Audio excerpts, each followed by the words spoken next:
Action है बाजार में भरपूर, लेकिन महीने की, हफ्ते की, सीरीज की हुई है बेहद कमजोर शुरुआत। जी हां, तेज गिरावट के साथ कारोबार करते हुए बाजार अब आखिरी 1.5 घंटे में क्या निचले स्तरों से आएगी रिकवरी, या फिर आज दिन के निचले स्तरों पर ही होंगे हम बंद, लेंगे जवाब और करेंगे कल की तैयारी भी।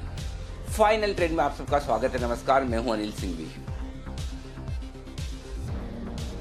और नमस्कार, मैं हूं दीपांशु भंडारी। सरकार ने थोड़ी राहत तो दी है, पर बाजार आज अनिल जी एकदम रेड जोन में दिख रहा है। देखिए सर, इस समय डेज लो पर ट्रेड करता हुआ दिख रहा है, तो काफी खराब शुरुआत रही है।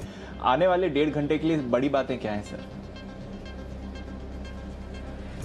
दीप, बड़ी बातों में यही कि 5% की जोरदार गिरावट है निफ्टी में, और निफ्टी 9350 के करीब इस वक्त ट्रेड कर रहा है, दिन के लोएस्ट पॉइंट पर है। बैंक निफ्टी 1500-1600 पॉइंट नीचे ट्रेड करता हुआ आपको दिखेगा, यानी कि गिरावट तेज वहां पर भी होती हुई दिख रही है। 1600 पॉइंट नीचे है। कुल मिलाकर कहीं भी कोई रिलीफ नहीं है इस वक्त। फार्मा छोड़ दीजिए, एकमात्र सेक्टर ऐसा है जो मजबूत है, उसके अलावा सभी इंडेक्स में तेज गिरावट है। रुपए में 60 पैसे की कमजोरी आती हुई दिख रही है, और 75 रुपए 70 पैसे ये है करेंसी मार्केट में $1 का दाम। और यूरोप ने की है कमजोर शुरुआत, और डाउ फ्यूचर्स लगातार 2 दिन गिरने के बाद अब भी फ्यूचर्स पर 235 अंक नीचे ट्रेड करते हुए दिख रहे हैं। तो एक भी संकेत मैं आपको ये नहीं कह सकता है जो कि आखिरी 1.5 घंटे में जाने के पहले आपको अच्छा दिखे, बेहतर दिखे, एक्सेप्ट कुछ चुनिंदा फार्मा शेयर अभी हरे निशान में। इसके अलावा स्क्रीन दीप बिल्कुल भी देखने लायक नहीं है, बहुत कमजोर, कमजोर यानी कि बहुत ही ज्यादा कमजोर। बिल्कुल अनिल जी, और जैसे ही आप हमें बाजार का हाल बता रहे थे, 19,900 के नीचे भी गया है बैंक निफ्टी। इस समय 32,000 के नीचे ट्रेड कर रहा है सेंसेक्स, और निफ्टी 9,400 के तो नीचे आ ही गया था, 9,350 के भी नीचे आ गया, बल्कि अब तो 9,300 आने की तैयारी में दिख रहा है सर। अब से 1.5 घंटे पहले मैं सुपरफास्ट फ्यूचर्स शो एंकर कर रहा था, और वहां पर 3 एक्सपर्ट से जब हमने बात करी तो उनकी राय थी कि आज की जो सेलिंग है बाजार की वो खत्म हो चुकी है, यहां से बल्कि रिकवरी आनी चाहिए। तो इंडेक्स, निफ्टी और बैंक निफ्टी, 3 एक्सपर्ट्स ने बाय कॉल्स दिए थे और सोचा था थोड़ी रिकवरी आएगी। सर, लग रहा है कि कहीं ना कहीं अभी भी बाजार में एक थोड़ा होप ट्रेड बना हुआ है कि ठीक है, शुरुआती सत्र में जो सेलिंग हुई, अब रिकवरी आनी चाहिए। क्या ट्रेडर्स भी इसी लिहाज से अप्रोच कर रहे हैं, या फिर अब प्रेशर बना रहेगा? दीप, देखिए, एक चीज तो साफ है कि इमीडिएटली आपके पास खरीदारी का कोई रीजन नहीं है। और पिछले हफ्ते जो कुछ भी आपको तेजी दिखी वो इस वजह से थी कि थोड़ा ग्लोबल मार्केट से मोमेंटम था, थोड़ा एक्सपायरी का हफ्ता था, और वो भी एक्सपायरी मंथली वाली थी। आमतौर पर मंथली की एक्सपायरी वाले हफ्ते को हम हमेशा ज्यादा तवज्जो देते हैं, तो वो शॉर्ट कवरिंग होनी थी, हो गई। और आज सुबह मैं आपको कह ही रहा था, देखिए, अगर हम 1.89 के पुट कॉल रेशियो पर सीरीज की शुरुआत करेंगे तो क्या ये ठीक है? क्या नहीं है ना। तो जाहिर सी बात है कि हायर पुट कॉल रेशियो आपको साफ बता रहा है कि आपको कमजोरी आनी है। क्या कर सकते हो आप? तो पॉइंट सिंपल है कि जो गिरावट हो रही है मुझे बिल्कुल भी अनएक्सपेक्टेड नहीं लग रही है। और मैं आपको फिर यही कह रहा था कि देखिए, निफ्टी अपनी जगह छोड़ दीजिए, बैंक निफ्टी तो लेना ही नहीं है। आज हमने कितने लंबे समय बाद बैंक निफ्टी पर बाय कॉल नहीं दिया, सोचिए, और 7.5% बैंक निफ्टी नीचे है किसी भी लेवल से। अब मैं आपको बताता हूं, 19,400 19,700 ये बैंक निफ्टी के लिए अब अगला आखिरी सपोर्ट लेवल है। 19,400 से 19,700 इस रेंज में जाकर कहीं रुकना चाहिए। ये एक मजबूत सपोर्ट आप एक तरह से मान सकते हैं, या 19,800 मान ले, लेकिन 19,400 19,700 एक अच्छा सपोर्ट है, तो वहां पहुंचने की कोशिश है। निफ्टी के लिए 9,250 9,275 2 बार हमने 3 बार 9,260-65 के आसपास क्लोज दिया है। मुझे लगता है कि वो एक, यानी कि यहां से अब 40-50 मिनट, तो अभी तक जो देख के मुझे लग रहा है स्क्रीन पर वो ये कि अब आज के लिए वी आर डन। शायद हम और ज्यादा ना गिरें, अनलेस कि डाउ फ्यूचर 400-500 हो जाए, वो तो मुझे पता नहीं। लेकिन अगर 200-250 पॉइंट डाउ फ्यूचर्स हैं नीचे, और हम 8% बैंक निफ्टी पर गिरे हुए हैं, हम लगभग 6% निफ्टी पर गिरे हुए हैं, तो मेरे ख्याल से अब हम निचले स्तरों पर सपोर्ट के नजदीक पहुंच रहे हैं। लेकिन इसका मतलब ये थोड़ी कि हम कोई बहुत भाग जाएंगे कि 200 पॉइंट बैंक निफ्टी ऊपर आ जाएगा, या 500-600 point Nifty 500-600 point bank Nifty ऊपर आ जाएगा, या 150-200 पॉइंट निफ्टी ऊपर आ जाएगा। वैसा तो दिखता नहीं है। लेकिन हाँ, ये जरूर है दीप कि आप कह सकते हैं आखिरी 1.5 घंटे में हम एकदम कमजोर हैं, दिन के लोएस्ट लेवल पर हैं, लेकिन एट द सेम टाइम हम अहम सपोर्ट लेवल के नजदीक पहुंच रहे हैं। तो देखते हैं वो सपोर्ट, अभी तक तो आज सुबह से कोई सपोर्ट होल्ड हुआ नहीं है, अब हो जाए तो बढ़िया है। बिल्कुल अनिल जी, तो देखते हैं कि ये सपोर्ट होल्ड करता है कि नहीं। बस हमारे गेस्ट भी हमारे साथ जुड़ रहे हैं, उनसे बाजार की राय जानेंगे, देखेंगे किस तरह का एक्शन बन रहा है। इस समय हमारे साथ राकेश जी हैं, कुणाल जी हैं, साथ ही सुमित जी हैं, किरण जी वागले साहब भी जुड़ रहे हैं और आशु जी भी हमारे साथ इस समय जुड़ रहे हैं। तो बाजार में भारी गिरावट का मोमेंटम इस समय आपको दिख रहा है और वैसा ही एक्शन आप स्टॉक्स में भी दिख रहे हैं। इससे पहले कि हम हमारे गेस्ट से बात करें और जाने कि आने वाले 1.5 घंटे में कैसा एक्शन रहेगा, एक बार मानसी से बात कर लेते हैं और जान लेते हैं कि कौन से ट्रिगर्स पर बाजार की नजर है। मानसी, अहम हफ्ता है, काफी सारी चीजें हैं जिस पर नजर है, बताइए कौन से ट्रिगर्स हैं। बिल्कुल, गुड आफ्टरनून दीपांशु। देखिए, आने वाले जो 2-3 दिन है बोर्ड मीट्स और साथ ही नतीजों पर सबसे ज्यादा फोकस रहेगा। आज श्रीराम सिटी यूनियन की फंड रेजिंग को लेकर एक बोर्ड बैठक है जिस पर हमारी नजर है। इसके अलावा मैरिको के नतीजे आने वाले हैं 2 से 3.5, यानी कि क्लोजिंग आज में ही नतीजे आते हुए दिख सकते हैं। कल की अगर बात करें, कल रिजल्ट स्पेसिफिक डे है। नतीजे निफ्टी में अदानी पोर्ट्स एंड एसईजेड के आएंगे। दिन के दौरान कभी भी नंबर्स आते हुए दिख सकते हैं। वायदा बाजार में 90 टेक्नोलॉजीज और साथ ही एसबीआई लाइफ इंश्योरेंस के नतीजे हैं जिन पर नजर रहेगी। बुधवार के दिन 2 अहम बोर्ड मीट है। आईएफएल फाइनेंस की बोर्ड बैठक है और साथ ही एनएचपीसी, इनकी भी बोर्ड मीटिंग होने जा रही है और खासतौर से कंपनियां फंड रेजिंग को लेकर अब ज्यादा फोकस करती हुई दिख रही है। आईएफएल फाइनेंस एनसीडी के जरिए 1000 करोड़ जुटाने पर बातचीत करेगी, वहीं एनएचपीसी कर्ज के जरिए 2000 करोड़ तक जुटाने पर विचार कर सकती है। और इस दिन, बुधवार के दिन, अगर नतीजों की बात करें, बैंकिंग स्पेस में वायदा बाजार की कंपनी येस बैंक के नतीजे आने वाले हैं। दिन के दौरान कभी भी ये नतीजे आते हुए दिख सकते हैं और साथ ही कैश में जेएम फाइनेंशियल, कंसाइन, एरोलेक जैसी कंपनियों के भी नतीजे आएंगे जिन पर हमारी नजर होगी। ओके, तो ये है आपके लिए वो तमाम ट्रिगर्स जिन पर आपको रखनी है नजर। और अगले 2 दिनों में थोड़ी देर में देवांशी हमें बताए कि अपने जो भी उनकी पसंद के वो माफ कीजिएगा, जो खबरों वाले शेयर हैं वो देवांशी हमें बताने वाली। लेकिन उससे पहले हमारे एक्सपर्ट्स हमारे साथ जुड़ चुके हैं हर रोज की तरह। कुणाल सरावगी, राकेश बंसल, संदीप वागले, सुमित बगड़िया हमारे साथ हैं और साथ ही कार्यक्रम में शामिल हो चुके हैं आशु मदान साहब भी और बाकी सारे एक्सपर्ट्स का भी हम सबका स्वागत करते हैं और शुरुआत करते हैं। चलिए आज के अब इस सेशन की, इससे पहले कि कॉल्स आए, एक बार जल्दी से मैं आशु जी से मार्केट व्यू ले लूं। जैसा कि आप गुरुवार को क्लोजिंग के वक्त भी कह रहे थे कि अच्छा, एक बार किरण जी का भी स्वागत किया जाए। किरण जी, आपका भी स्वागत है। आशु जी, जो आप स्ट्रेटेजी बनाकर दिए गए थे, मेरे ख्याल से 9500 का एक पुट खरीदा है और 9800 का पुट बेचा, 9800 का, जहां तक मुझे याद है। बताएं सर, उस स्ट्रेटेजी में क्या करना है? ओके अनिल जी, पहले मैं मार्केट का व्यू दे देता हूँ।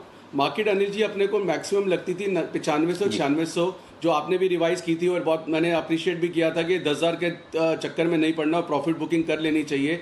लेकिन वो शॉर्ट कवरिंग थी जो हमारे को 98 क्रॉस करके ले गई। और ये भी मैंने बात की थी किसी भी दिन ये धड़ाम से गिर जाएगा और वो दिन आज ही होगा। इतना अंदाजा नहीं था कि पहले दिन ही गिर जाएगा, कि शायद 1-2 दिन लगेंगे, पैकेज की वेट करेगा, बट वो थोड़ा सा एक्सपेक्टेशन से जल्दी हो गया।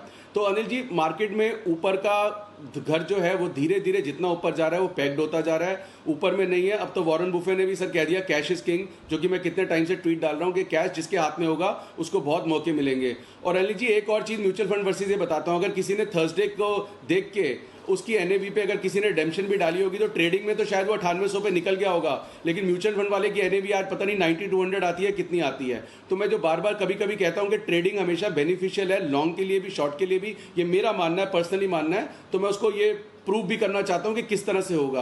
एंड होपफुली अनिल जी आपने प्रॉफिट बुक कर लिया होगा और 10,000 की वेट नहीं कर रही होगी। अच्छा, दूसरी चीज़ अनिल जी, जो हमने स्प्रेड बनाया था वो 9400 तक सेफ था, जो कि हमने उसको सुबह शिफ्ट करवा दिया है 96, 97, 9400 में 1:2 के अंदर ही सेम। उस स्प्रेड में अनिल जी सुबह 60 रुपए का लॉस था, 60 रुपए पर लॉट का लॉस था, जिसको हमने शिफ्ट करवा दिया। वो हम 9100 तक सेफ है। वीकली 2 दिन और है, ट्यूसडे, वेंसडे, थर्सडे को एक्सपायरी है। दूसरा अपडेट है अनिल जी, भारती हमने बीटीएसटी की कॉल दी थी, भारती एयरटेल की, वो अनिल जी ब्लास्ट हो गया है। वो एक अकेला शेयर है जो मैंने कहा था कि मतलब बहुत अच्छा लग रहा है और अभी भी बहुत अच्छा लग रहा है अनिल जी। उसके लिए अभी भी जिसने उस दिन लिया, उस दिन लेके इंट्राडे काट दिया, आज भी हमने सुबह अपने क्लाइंट्स को रेकमेंड किया, उसके लिए एक ऑप्शन स्ट्रैटेजी है कि भारती को अभी भी ले सकते हैं, जब आप बात करेंगे तो मैं वो दे दूंगा।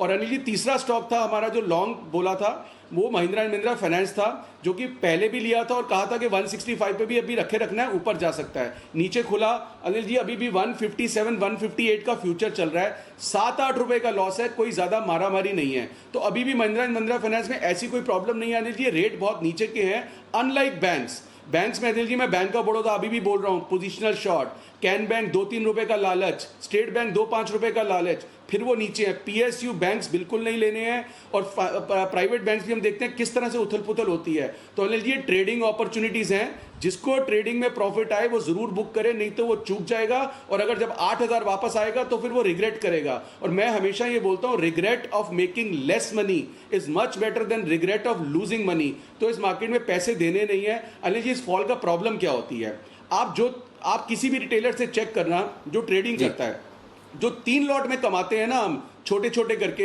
वो 1 लॉट के फॉल में चला जाता है, मतलब 3:1 की रेशियो बन जाती है ऐसे फॉल में।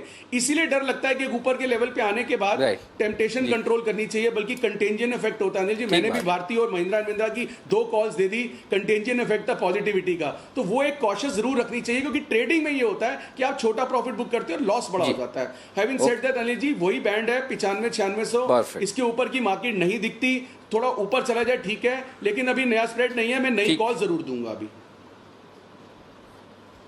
Okay, perfect. तो ऊपर में बिकवाली की राय है, और कुछ और बेहतरीन कॉल्स आपके लिए आएगी भी, और जैसे ही वो कॉल्स आती है मैं आपके सामने रखूंगा भी। इस बीच देवांशी हमारे साथ जुड़ चुके हैं बताने के लिए उन तमाम शेयरों पर जहां आई है खबरें आज बाजार खुलने के बाद। देवांशी, बताइए। बिल्कुल अनिल जी, गुड आफ्टरनून। आज सबसे पहले रिलायंस इंडस्ट्रीज पर फोकस है, जहां पे जियो प्लेटफॉर्म में सिल्वर लेक ने निवेश करने की योजना की है। 5,655 करोड़ का निवेश सिल्वर लेक करते हुए दिखेगी। हमने देखा थोड़े से ग्रीन साइड ये स्टॉक ट्रेड करता हुआ दिख रहा था, लेकिन ऊपरी लेवल से थोड़ा सा प्रेशर भी था। बजाज ऑटो पर नजर रखें आप। इस बार अगर घरेलू बाजार में देखें तो कोई बिक्री नहीं हुई है 2 व्हीलर्स की, लेकिन एक्सपोर्ट मार्केट में इस बार 37,878 यूनिट्स की बिक्री एक्सपोर्ट मार्केट में होती हुई दिखी है। सालाना आधार पर 80% की कमी है, लेकिन कुल मिलाकर एक्सपोर्ट थोड़े से बेहतर थे। एलेम्बिक फार्मा यूएस एफडीए ने गुजरात प्लांट को VAI स्टेटस दिया, यानी कि वॉलंटरी एक्शन इनिशिएटेड का स्टेटस मिला है।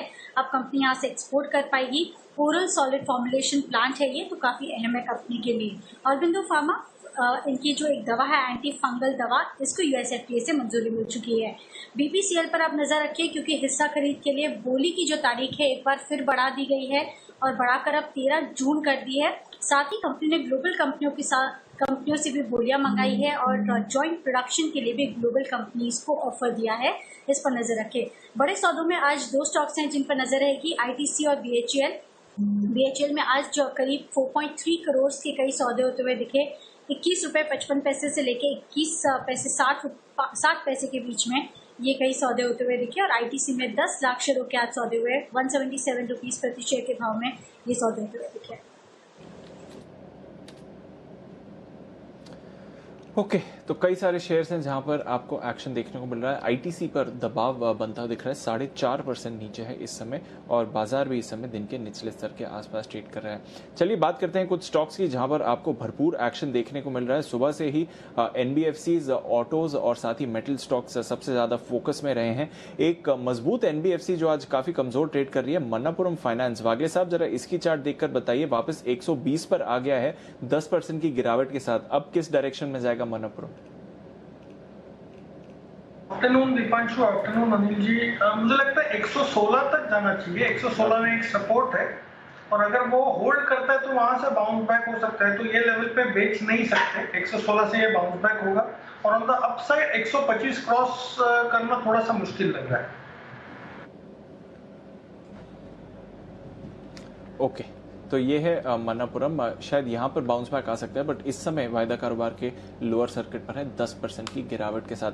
सुमित जी, आपने पिछले हफ्ते एक सैटेलाइट दिया था सिंजीन पर, उस पर अगर आप अपडेट दे सकें, क्योंकि आज सुबह भी ये स्टॉक थोड़ा एक्शन में दिखा रहा था। जब फार्मा स्टॉक्स में बाइंग आई तो सिंजीन ने भी पार्टिसिपेट किया।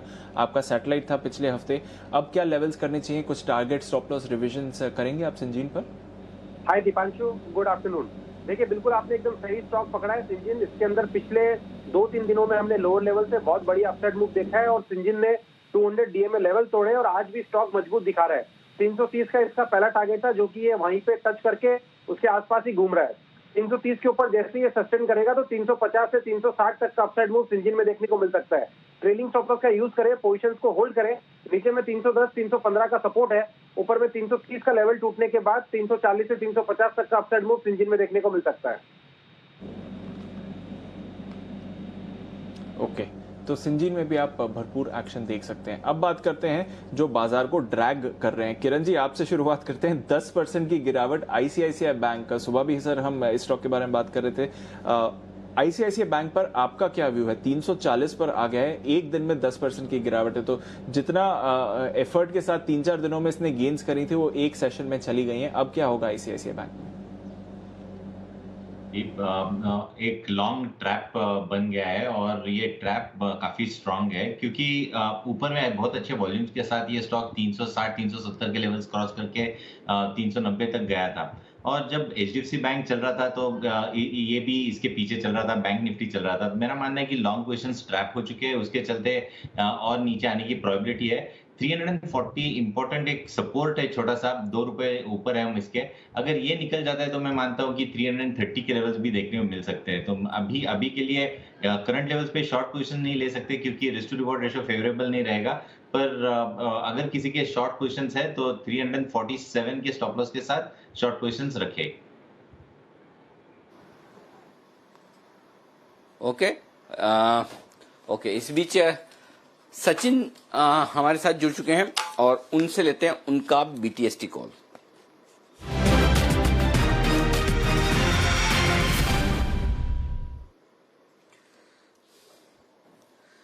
जी सचिन, बताएं।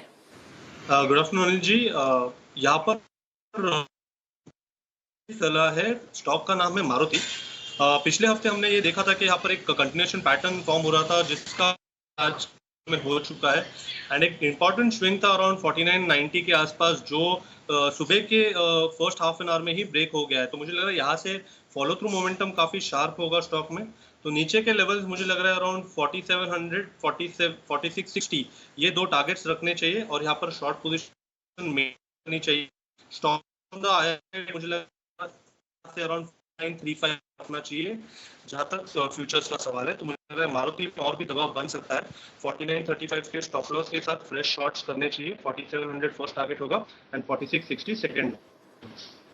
ओके, चलो, मुझे तो पता चल गया सचिन जी ने कहा क्या कहा, लेकिन शायद सबको पता नहीं चला होगा, तो मैं थोड़ी देर में उनकी ऑडियो दुरुस्त करता हूँ। 4935 के स्टॉप लॉस के साथ आपको शॉर्ट करना है। 4700 और 4650 ये 2 टारगेट नीचे की तरफ आपके होंगे मारुति के लिए। आइए बिगुल, कुणाल जी और राकेश जी के लिए।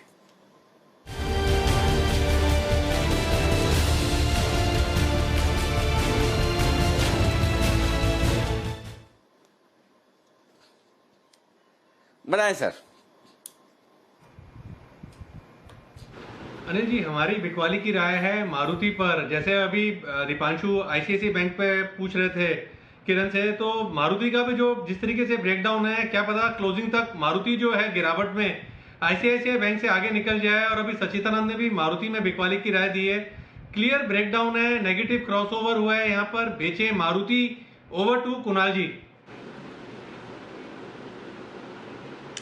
अनिल जी, देखिए जो डेली चार्ट है इस पर एक complex head and shoulder pattern बना है। ब्रेकडाउन आता हुआ 5000 के नीचे स्पष्ट दिखाई पड़ रहा है और जिस तरह का स्ट्रक्चर है मारुति में डेफिनेटली आपको नीचे के लेवल्स देखने को मिलेंगे। अभी सचिन जी ने भी बिकवाली की राय दी है तो हम पूरी तरह सहमत हैं और यहाँ पर शॉर्ट करके चलें। 4945 4945 पर आपको स्टॉप लॉस रखना है। पहला टारगेट 4750 का और दूसरा टारगेट 4650 का हो। ओके, 4750 4650 4750 4650 ये है आपके लिए लेवल्स नीचे की तरफ के। 4945 पर स्टॉप लॉस लगाकर शॉर्ट करने की राय कुणाल जी और राकेश जी की भी है। दोनों ही एक्सपर्ट, कुणाल जी राकेश जी, इनफैक्ट तीनों ही, सचिन जी, तीनों कह रहे हैं कि मारुति में बनाइएगा आप शॉर्ट पोजीशन। आइए अगला बिगुल है और वो है आशु सर के लिए। ले लेते हैं उनकी स्ट्रेटेजी भी स्टॉक्स पर।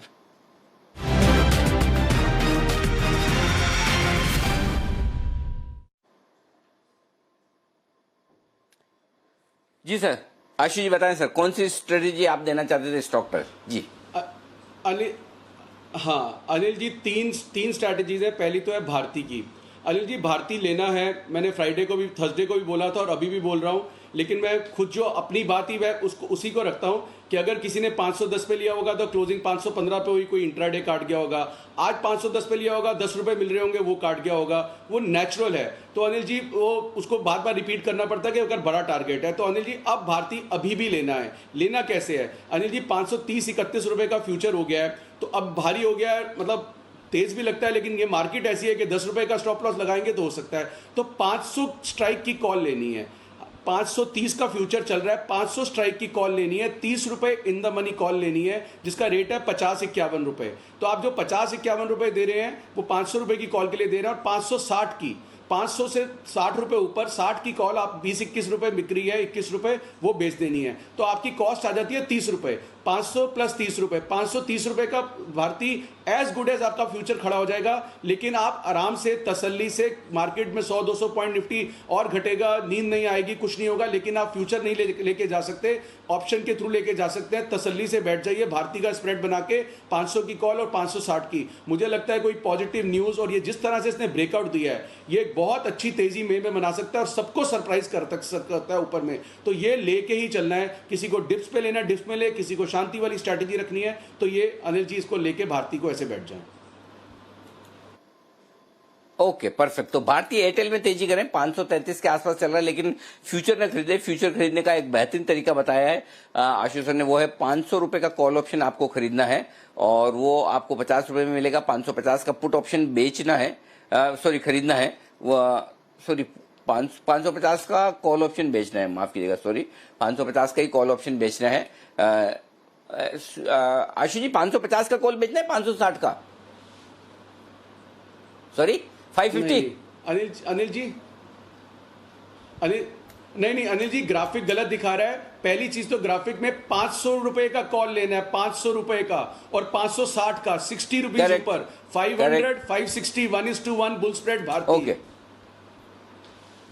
500 का कॉल लेना है, 560 का बेचना है, 60 रुपए ऊपर। अनिल जी, ज्यादा ऊपर इसलिए बेच रहे हैं जी,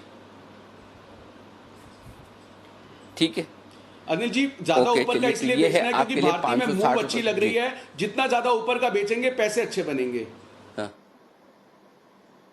परफेक्ट। तो ये आपके एक तरह से आपकी कॉस्ट के आसपास से आपकी पोजीशन बन जाएगी फ्यूचर्स के हिसाब से। ये है राय आपके लिए आशु सर की। ओके, आइए अब एक बार सुमित जी के लिए बिगुल बजा दें सैटेलाइट का, और उसके तुरंत बाद भसीन साहब हमारे साथ तैयार हैं फोन लाइन पर।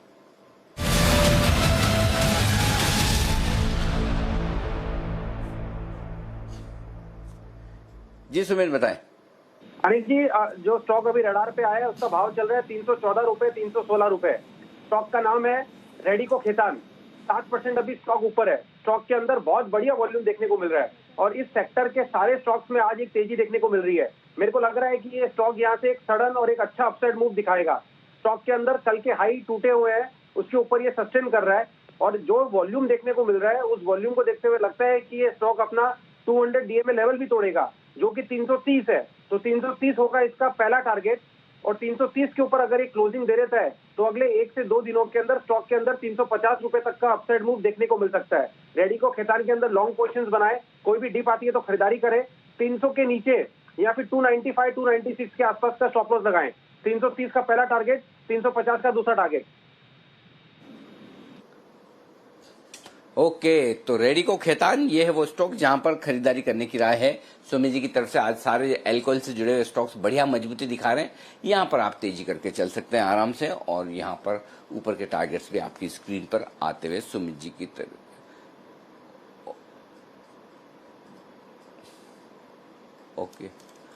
ओके, ये है सुमित जी की तरफ से आपके लिए रेडिको खेतान खरीदने की। ओके, आइए अब बसीन साहब के लिए बिगुल, और लेते हैं उनका संजीवनी शेयर।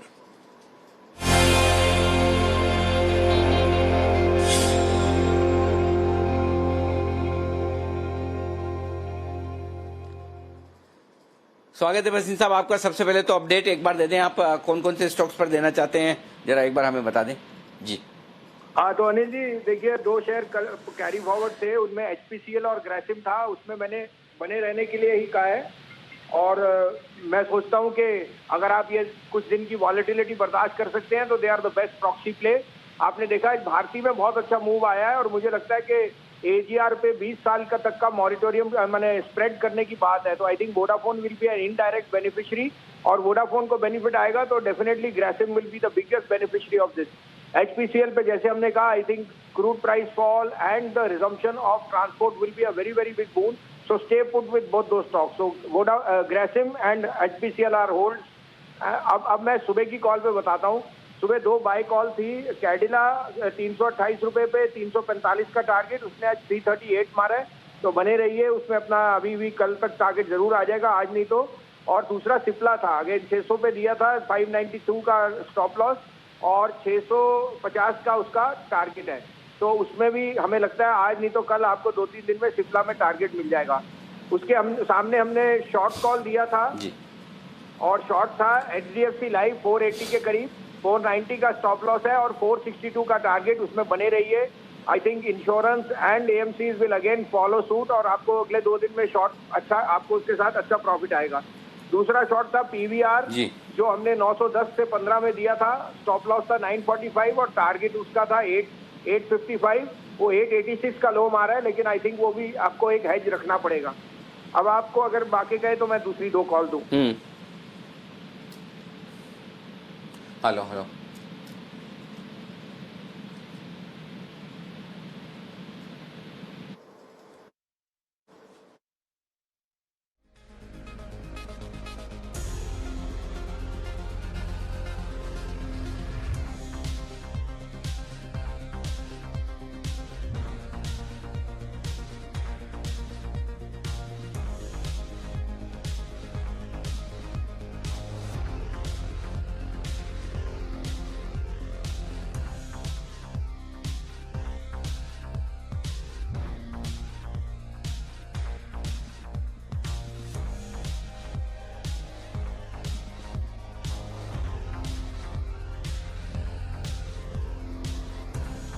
ओके, और हम फिर से बसिन साहब से संपर्क करने की कोशिश करेंगे। उनसे हमारा संपर्क कट गया, लेकिन इस बीच उन्होंने कहा है कि होल्ड करें आप सिप्ला को, होल्ड करें आप कैडिला को, दोनों ही स्टॉक आप होल्ड करिए।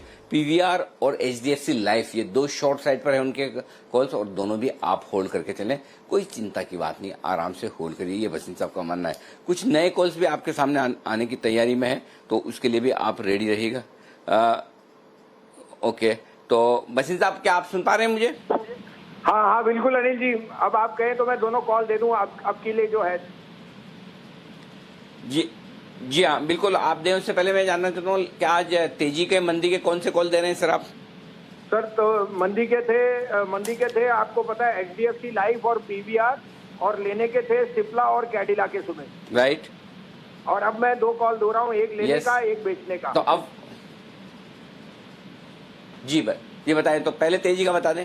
हाँ तो पहले तेजी का सर विप्रो है, विप्रो का भाव 187 to 188 आ रहा है, इस समय लीजिए Wipro will be the biggest proxy gainer of this boom in telecom, और उसका जो वर्टिकल टेलीकॉम का है वो I think it is one of the best performing in all the IT companies. और टेलीकॉम में आप देख ही रहे हैं globally there is a boom, और इंडिया में तो खासकर, तो यहाँ से 180 तक आप लीजिए। 183 का स्टॉप लॉस रखिए। 200 अगर आप 200 का टारगेट लेंगे तो वो आएगा 4-5 दिन में, लेकिन अगर आप 15 दिन रखें तो मुझे 210 से 212 तक का टारगेट दिखता है विप्रो में। ओके, तेजी करना चाहते तो एक बेहतरीन स्टॉक आया है, वो है विप्रो। इंटरेस्टिंग, IT शेयरों में पहला खरीदारी का कहीं से कॉल आता हुआ दिख रहा है, वो है विप्रो। 187, 189, 187, 189 ये रेंज है जहां पर आप विप्रो में कर सकते हैं खरीदारी, और 200 रुपए के टारगेट के लिए आपको करनी है खरीदारी। लेकिन अगर आप पोजिशनल ट्रेड करेंगे तो 200 के बजाय 210, 212 तक के टारगेट के लिए भी आप तेजी कर सकते हैं। ये राय बसिन साहब की तरफ से तेजी करने के लिए। बसिन साहब अब बताइए, आपका कौन सा कॉल है शॉर्ट साइड पर? अगर शॉर्ट साइड पे मेरा शॉर्ट स्टॉक है PEL, पिरामल एंटरप्राइजेस। इसका सबसे ज्यादा बुक है ऑन रियल एस्टेट लोन पे है, और वहां पे सबसे ज्यादा दिक्कत आनी है रिकवरी की। 910 का भाव है, 938 का स्टॉप लॉस रखिए, और इसका टारगेट 800 रुपए तक, 820 आप रख सकते हैं ट्रेडिंग के लिए, और अगर आप इसको पोजिशनल रखते हैं तो 780 तक इसका आपको दूसरा टारगेट दिख सकता है ऑन पीरामल एंटरप्राइज। ओके, तो पीरामल एंटरप्राइजेज ये 905 910 के आसपास चल रहा है। यहां पर आपको करनी है शॉर्ट बनानी है पीरामल एंटरप्राइजेस में। तो बैलेंस बनाकर दोनों लॉन्ग और शॉर्ट दोनों ही वसीम साहब आपको राय दे रहे हैं, तेजी की तरफ भी और मंदी की तरफ भी। तो यहां पर 905 910 रुपए की रेंज में आप शॉर्ट करिए। 938 का स्टॉप लॉस है आपका। 820 पहला टारगेट, यानी कि यहां से करीबन 75-80 रुपए की जगह अभी भी है, और उसके बाद 780 800 तक भी आ सकता है। तो यह एनबीएफसी कमजोर है, और इनफैक्ट ये एक अच्छी बात है कि अभी तक शायद मेरे ख्याल से दूसरी एनबीएफसी के मुकाबले में यहाँ कमजोरी थोड़ी सी कम हुई है। तो हो सकता है यहाँ पर हाँ नहीं 10% अब हो गया है, बात करते करते अब ये भी जाने लगा है, तो 10% ये भी नीचे हो चुका है। तो यहाँ पर और कमजोरी की जगह है इस वक्त वसीम साहब की तरफ से। वसीम साहब बहुत बहुत शुक्रिया आपका 2 बेहतरीन कॉल्स नए देने के लिए। इनकेस आपसे फिर कॉल्स अगर आप आए देना चाहें तो बताइएगा, अदरवाइज हम वापस से आपको क्लोजिंग वाले कल सुबह हम आपसे वापस से कनेक्ट करने की कोशिश करेंगे जरूर। तो ये है वसीम साहब की तरफ से कुछ बेहतरीन कॉल्स आपके लिए आते हुए।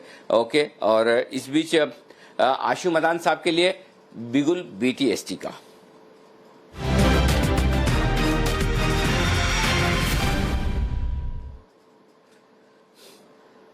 आशुतर बताएं।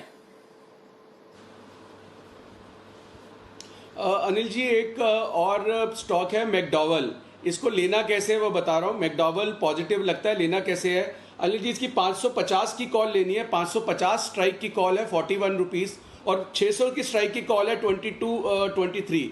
तो ये सिर्फ 16-17 रुपए की कॉस्ट में 550 का एक लेना है और 600 का एक कॉल बेचना है। अनिल जी, ये जो लिकर खुला है सारा, तो इसका मुझे लगता है कि बहुत बड़ा सेल्स आएगा, तो इसमें इम्पैक्ट आएगा, और पूरा अभी महीना शुरू हुआ है, तो ये स्प्रेड बना के भी अनिल जी बैठ जाना चाहिए। मैकडॉवल का 550 का एक लेना है, 600 का एक बेचना है। इन द मनी लेनी है क्योंकि 550 के आसपास ही चल रहा है, आईवीज हाई है अभी इसके, तो इसलिए 1:1 का एक बुल स्प्रेड बनाना है। अनिल जी, इसके साथ एक शॉर्ट कॉल भी है, वो भी बहुत जरूरी है। अनिल जी, ये जो मार्केट है इसमें मतलब ऊपर में अगर लेना है तो ओनली स्पेसिफिक स्टॉक्स लेने हैं, जैसे मतलब जो मेरा मानना है स्प्रेड के थ्रू। क्योंकि जैसे अनिल जी, ये जो मार्केट जब लॉकडाउन था हम सब बात करते थे, आपको भी फोन आते होंगे, मुझे भी बहुत आते थे कि सारी दुनिया ही कह रही थी लॉकडाउन है, खराब है, डेथ्स हो रही है, कोरोना बढ़ रहा है, उसके बाद भी मार्केट क्यों बढ़ रहा है। शायद इसका रिवर्स देखने को मिलेगा कि लॉकडाउन खुल गया है, फैक्ट्रीज चल रही हैं, काम धंधा वापस आ रहा है, अब तो लोग भी ठीक हो रहे हैं, प्लेटू हो गया है, कोरोना कम हो गया है, कंट्रोल ज्यादा हो गया है, यूएस बेटर हो रहा है, लेकिन बाजार क्यों नहीं चल रहा। तो ये जो मार्केट है ना, जो एब्सोल्यूट एपरेंट लॉजिक होता है उसको डिफाई करता है और उल्टा चलता है। तो इस चीज के लिए भी प्रिपेयर रहना चाहिए, क्योंकि मैं बोल रहा हूं ऊपर में पेक्ड है, इसलिए शॉर्ट भी जरूर करना है। सो अनिल जी, शॉर्ट के लिए जो आइडेंटिफाई किया है वो अल्ट्राटेक सीमेंट। अल्ट्राटेक सीमेंट का 3300 का कॉल लेना है, अराउंड 160-165। अल्ट्राटेक सीमेंट का 3300 का put Anil ji, sorry, short के लिए अल्ट्राटेक सीमेंट का पुट लेना है 3300 का, 160-165 का, और इसको रन करना है। इसमें 25 से 30 रुपए का हम स्टॉप लॉस रखेंगे, और मुझे लगता है कि अगले 2-4 दिनों के अंदर ही अगर एक नया फॉल आता है इसके अंदर, तो इसमें 50 से 100 रुपए भी मिल सकते हैं इस पुट के अंदर, क्योंकि बिगनिंग ऑफ द मंथ है। तो अनिल जी, ये अल्ट्राटेक सीमेंट को शॉर्ट पुट खरीद के करना है। ओके, अल्ट्राटेक का पुट खरीदना है 3300 का, और आप एक स्प्रेड के जरिए यूनाइटेड स्पिरिट्स को खरीद सकते हैं। यूनाइटेड स्पिरिट्स ऊपर जाएगा, अल्ट्राटेक सीमेंट गिरने वाला है। ये हैं 2 आइडियाज आशु जी की तरफ से। चलिए एक और ऑप्शन स्ट्रैटेजी ले लेते हैं, इस बार सुमित जी की तरफ से। छोटा ऑप्शन बड़ी कमाई।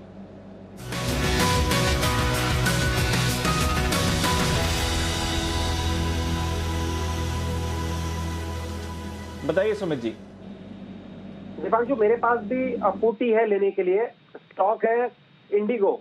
इंडिगो के अंदर दबाव देखने को मिल रहा है, इंडिगो के अंदर वीकनेस देखने को मिल रहा है, कल के लोज ब्रेक हुए हैं, वॉल्यूम्स भी अच्छा देखने को मिल रहा है। मेरे को ऐसा लग रहा है कि इंडिगो के अंदर यहाँ से गिरावट देखने को मिल सकता है, और नीचे में 900 के लेवल टूटेंगे और 870 तक का डाउनसाइड मूव इंडिगो के अंदर देखने को मिल सकता है। तो सीएमपी पे 900 का पुट, जो कि अभी 80 या 75 के आसपास ट्रेड कर रहा है, 75 के आसपास इसके अंदर खरीदारी करने का सलाह रहेगा। इंडिगो का 900 का पुट स्टॉप लॉस लगाना है इसके अंदर नीचे में 60 रुपए का, और मेरे को लगता है कि ये जो फॉल आता है 30 से 40 रुपए का इसके अंदर, तो इस पुट का वैल्यू ऊपर में 100 रुपए से लेके 120 रुपए तक देखने को मिल सकता है। 100 रुपए पहला टारगेट होगा, 120 रुपए दूसरा टारगेट होगा, 60 रुपए का स्टॉप लॉस होगा, बाय कीजिए। ओके, तो ये है आपके लिए इंडिगो के 900 का पुट आपको खरीदना है। स्टॉक इस समय 918 920 के आसपास ट्रेड कर रहा है। यहाँ से भी गिरावट के लिए तैयार लग रहा है। इंडिगो गिर चुका है। निफ्टी 9300 के नीचे अभी इंट्राडे में गया है। निफ्टी बाजार दिन के निचले स्तर पर ट्रेड कर रहे हैं, बल्कि अब 9300 के नीचे ही ट्रेड करते हुए आपको दिख रहा है जहां तक इंडेक्स का सवाल है। और बैंक निफ्टी भी अब 1800 अंक नीचे आपको दिखेगा, 19,750 के नीचे इस समय। सेंसेक्स 2000 अंक गिर चुका है। तो अहम जो सपोर्ट जोन्स हैं, जो थोड़ी देर पहले अनिल जी से भी बात कर रहे थे, यहाँ से और बिकवाली आएगी कि नहीं, दिख रहा है कि शायद और थोड़ी यहाँ पर बिकवाली आ सकती है। कुछ ही देर में अनिल जी अपनी स्ट्रैटेजी भी हमें देंगे, बताएंगे कि आखिरी घंटे में बाजार पर कैसा ट्रेड बन रहा है, क्या आपको इन लेवल्स पर शॉर्ट करना चाहिए या फिर शायद थोड़ी कवरिंग आ सकती है, उस पर नजर रखेंगे। बट हाँ, इस समय दिन के निचले स्तर पर है भारतीय बाजार, लगभग 6% की गिरावट के साथ आपको ट्रेड होता हुआ दिख रहा है। आईसीआईसीआई बैंक अब सर्किट खुलने के बाद और गिरता हुआ दिख रहा है। इंडसइंड बैंक ऑलरेडी प्रेशर में है। बजाज फाइनेंस पर इस समय 10% का सर्किट लगा हुआ है। एचडीएफसी पर भी, एचडीएफसी लिमिटेड पर भी 10% का सर्किट लगने की तैयारी में है, बल्कि एक्सिस बैंक भी अब उसी लेवल पर जा रहा है। तो बैंक्स पर सबसे ज्यादा गिरावट, उसके बाद आते हैं मेटल स्टॉक्स। हिंडाल्को और वेदांता की तो हमने बात कर ही ली है, एक बार टाटा स्टील की भी बात कर लेते हैं। बंसल जी, जरा टाटा स्टील की चार्ट देखिए, 275 के नीचे गया है इस समय टाटा स्टील, 8.5% नीचे है। हिंडाल्को और वेदांता के मुकाबले थोड़ा कम गिरा है, यानी कि यहां से और गिरेगा टाटा स्टील। दीपांशु, कम गिरा है बट टेक्निकल रुझान पॉजिटिव है और यहाँ पर इम्पोर्टेंट 269 का एक अहम सपोर्ट है। आज के लोस 270 के हैं, तो जो बड़ी मंदी है वो 269 के नीचे शुरू होगी। जिन्होंने बेचा हुआ है वो होल्ड करें, नई बिकवाली या तो पुल बैक पे करनी चाहिए या 269 के स्तरों के टूटने के बाद करनी चाहिए। ओके, तो देखते हैं टाटा स्टील होल्ड करता है कि नहीं। इस समय बाजार तो होल्ड नहीं कर पा रहे हैं। अनिल जी की स्ट्रैटेजी का भी इंतजार करेंगे। तब तक एक और फैक्टर जिसकी वजह से ग्लोबल बाजारों पर भी असर पड़ा है और सेंटिमेंट पर भी असर पड़ा है, बर्कशायर हैथवे जो कि वॉरेन बुफे की कंपनी है, उसका एक बड़ा घाटा आया। एक इन्वेस्टमेंट राइट ऑफ उन्होंने करा। इससे ज्यादा सरप्राइजिंग था कि अप्रैल की गिरावट में जब सब एक्सपेक्ट कर रहे थे कि उन्होंने अपना कैश $120 बिलियन का जो कैश ऑन बुक्स था उसको डिप्लॉय किया होगा, उन्होंने कैश डिप्लॉय नहीं किया, बल्कि और कैश जोड़ा ही है इस बुक में। संदीप ग्रोवर हमारे साथ तैयार हैं पूरी एनालिसिस के साथ। संदीप, जिस तरह के बर्कशायर हैथवे के रिजल्ट्स आए और उसके बाद वॉरेन बुफे की कमेंट्री आई, एकदम ऑपोजिट था जो बाजार अनुमान लगा रहा था। एग्जैक्टली क्या कहा है बुफे साहब ने जिसकी वजह से सेंटिमेंट पर और असर पड़ा है? काफ़ी चौंकाने वाली बातें हैं दीप। अगर आप देखें, रिजल्ट्स तो अपने आप में हैं ही हैं डिसअपॉइंटिंग। जहाँ तक बात है Q1 CY20 के जो नंबर्स आए हैं उसमें घाटा पोस्ट किया है बर्कशायर हैथवे की। जहाँ तक बात है वो कोई छोटा मोटा घाटा नहीं है, $50 बिलियन का घाटा उन्होंने पोस्ट किया है और ये रिकॉर्ड लेवल्स पे घाटा जहाँ तक बर्कशायर हैथवे की बात है। ये दरअसल इसलिए हुआ है क्योंकि जो 4 मेजर यूएस की जो एयरलाइन कंपनियां हैं उनमें सब में उन्होंने स्टेक बेचा है। मैं उनके कॉन कॉल के डिटेल्स पढ़ रहा था, तो उन्होंने जो कहा कि हम कभी भी अपनी जो किसी कंपनी में निवेश है उसे ट्रिम नहीं करते, यानी कि कम नहीं करते हैं, उसे पूरा बेचते हैं। तो वही एक रणनीति है जो कि उन्होंने अपनाई। चारों जो मेजर एयरलाइंस है यूएस में, उसमें उन्होंने अपना जो स्टेक है वो बेचा है। अब इंटरेस्टिंग ये है कि उन्होंने क्या कहा, किस तरह की पोजीशंस वो ले रहे हैं, उससे दुनिया भर के जो इन्वेस्टर्स हैं वो क्यूज लेते हैं। और जो कैश की आप बात करें थे $120 बिलियन के आसपास है, वो अगर आप Q1 के एंड की बात करें तो $128 बिलियन बढ़ के हो गए। ये बहुत चौंकाने वाली बात है क्योंकि ज्यादातर जो निवेशक है दुनिया भर के शायद वो यही मान के चल रहे हैं कि जिस तरह से मार्केट्स नीचे आ रहे हैं ये काफी अच्छे लेवल्स है, जहां पे शायद वॉरेन बफे साहब भी अपने जो इन्वेस्टमेंट पिक्स है उसमें इन्वेस्टमेंट कर रहे होंगे। लेकिन उन्होंने ये कहा है कि मंदी के निवेश के लिए उन्होंने पैसा बचा के रखा हुआ है। $128 बिलियन के कैश के ऊपर वो बैठे हुए हैं। और उससे भी ज्यादा चौंकाने वाली बात आप देखिए दीप, 5 साल का आप ट्रेंड देखिए जो बर्कशायर हैथवे की ओर से इन्वेस्टमेंट्स होते हैं इक्विटी में, उसमें आपको 5 साल में पहली बार जो रिवर्सल है उसके इंडिकेशन साफ तौर पे नजर आएंगे। 2015 से लेके आप देखिए, डेटा मेरे पास है 2015, 16, 17, 18, 19, ये अगर आप 5 साल देखेंगे तो जहां $110 बिलियन के आसपास के निवेश से शुरू हुए थे, 2019 में वो जो निवेश था वो बढ़कर करीब करीब $250 बिलियन के आसपास का हो गया। लेकिन आप देखिए ये जो मार्च तक के आंकड़े हैं, यानी कि Q1 के एंड पे जो नंबर्स उन्होंने रिपोर्ट किए हैं, जो $250 बिलियन था वो घटकर आप देखिए वैल्यू उसकी $180 बिलियन के आसपास की आ गई। और ये 5 साल में पहली बार ऐसा हुआ है जो निवेश वो कर रहे हैं उसमें रिवर्सल यानी कि कमी देखने को मिली है और ये करीब 27% के आसपास का ड्रॉप है। और भी ज्यादा चौंकाने वाली बात अगर आप देखेंगे वो ये है कि शायद जो इंडिकेशंस हैं, जिस तरह के पैटर्न्स वो फॉलो कर रहे हैं, शायद और भी गिरावट बाकी है, क्योंकि कैश उनकी जो बुक्स में है और साथ ही साथ जो यूएस की ट्रेजरीज में निवेश है वो आप देखिए 5 साल की ऊंचाई पे आपको नजर आएगा। जहां 2015 में करीब $61 बिलियन के आसपास का कैश और ट्रेजरीज में निवेश था, आप मार्च 2020 के एंड में देखिए वो $133 बिलियन के आसपास पहुंचता हुआ दिखा है। तो उससे आप अंदाज लगा सकते हैं किस तरह से कैश और साथ ही साथ ट्रेजरीज में जो इन्वेस्टमेंट है बर्कशायर हैथवे का वो कहीं ना कहीं बढ़ता हुआ दिख रहा है, जो कि अपने आप में एक इंडिकेशन साफ तौर पे तो हो ही सकता है कि शायद लंबी अवधि के लिए नहीं, हाँ छोटी अवधि में जरूर बाजार में और गिरावट आ सकती है, जिस वजह से आप देखिए ट्रेजरीज की और जो रुख है वो बर्कशायर हैथवे करता हुआ दिख रहा है। आखिरी में एक चीज और है, जो इन्वेस्टमेंट गेन होता है अगर आप देखें इनकी बुक्स में तो वो भी आपको 5 साल के निचले स्तर पर नजर आएगा। इनफैक्ट 2018 में ऐसा हुआ था जब इनको लॉसेस हुए थे करीब $22.5 बिलियन के आसपास के, लेकिन आप देखिए मार्च 2020 तक के जो आंकड़े हैं $70 बिलियन के आसपास के जो नेगेटिव नंबर्स हैं वो आपको नजर आएंगे। तो कई सारे ऐसे चौंकाने वाली बातचीत हैं जो आपको इनके नंबर्स में, इनके पैटर्न में और साथ साथ ये जो फॉलो कर रहे हैं अभी फिलहाल इनकी जो पोजीशंस हैं उसके लिहाज से नजर आएंगे। अच्छा, तो संदीप ये बताइए कि ये कुछ खरीद ही नहीं रहे, सारा का सारा पैसा ऐसे ही रखा हुआ है? बिल्कुल सर, ये वही तो चौंकाने वाली बात है कि ये वेट कर रहे हैं। एक तरफ कैश बढ़ रहा है और दूसरी ओर देखिए इनका जो निवेश है वो ट्रेजरीज में बढ़ता हुआ दिख रहा है। इस टाइम पे जब आप कई सारे ऐसे स्टॉक्स हैं जो कि माउथ वाटरिंग लेवल्स पे हैं, पानी आता है देख के, लेकिन ये अपना कैश पाइल बढ़ा रहे हैं। तो कहीं ना कहीं सर, अगर मैं चाहता हूं मैं गलत हो जाऊं, लेकिन जो मेरी रीडिंग है वो तो यही बता रही है कि अगर ये कैश बढ़ा रहे हैं तो इनको लगता है कि शायद और भी नीचे के लेवल्स देखने को मिलेंगे, जिसका शायद ये इंतजार कर रहे हैं अभी भी। हाँ, अच्छा हाँ। तो अच्छा, ये एक चीज बताओ आप कि वॉरेन बफेट साहब अगर इतना नुकसान कर रहे हैं तो फिर आम निवेशक हमारे आपके जैसे कर रहे हैं फिर तो गलत तो नहीं है मेरे ख्याल से। हमारे भी पैसे लग रहे हैं, उनके भी लग रहे हैं, तो मतलब गलत ही हो गया। हाँ सर, देखिए वही वाली बात है कि कैश लेवल मार्केट में रखने कभी के भी बावजूद कोई भी गलत पड़ सकता है। और मैं जी हाँ सर, मैं वो इनके जो टेकअवेज में पढ़ रहा था उसमें इनका ये कहना था कि आप किसी भी स्टॉक में निवेश तभी कीजिए अगर आप उसे 50% तक गिरने की क्षमता रखते हैं, देखने की कि हाँ वो 50% तक भी करेक्ट हो सकता है। तो उस लिहाज से आप अंदाज लगा सकते हैं कि वो भी मानते हैं इस चीज़ को कि वो गलत पढ़ सकते हैं, और वो पढ़े हैं तो आप देखिए साफ इंडिकेट भी कर रहे हैं निवेशकों को कि खास तौर पे एयरलाइन स्टॉक्स में आप देखिए बहुत लंबे समय से वो इन्वेस्टेड थे और बहुत बुलिश है इस इंडस्ट्री को लेके। वो अब वो कह रहे हैं कि अमेरिकन जिस तरह से वो फॉलो करते हैं अपना जीवन, जिस तरह से जीते हैं, शायद उस पैटर्न में भी बदलाव आता हुआ दिखेगा, और जिस तरह से वो अपना ट्रैवल करते हैं, जिस तरह से प्लान करते हैं, शायद उसमें भी बड़े बदलाव आने वाले हैं। वो ये इंडिकेट कर रहे हैं इस कोविड के बाद। ओके, चलिए, तो ये है आपके लिए वॉरेन बफेट साहब की स्ट्रेटेजी जो आपने कल देखी है, इस वीकेंड पे देखी उनकी पूरी की पूरी एजीएम में। आइए जल्दी से एक बिगुल बजाते हैं कुणाल जी और राकेश जी के लिए चार्ट कॉर्नर का।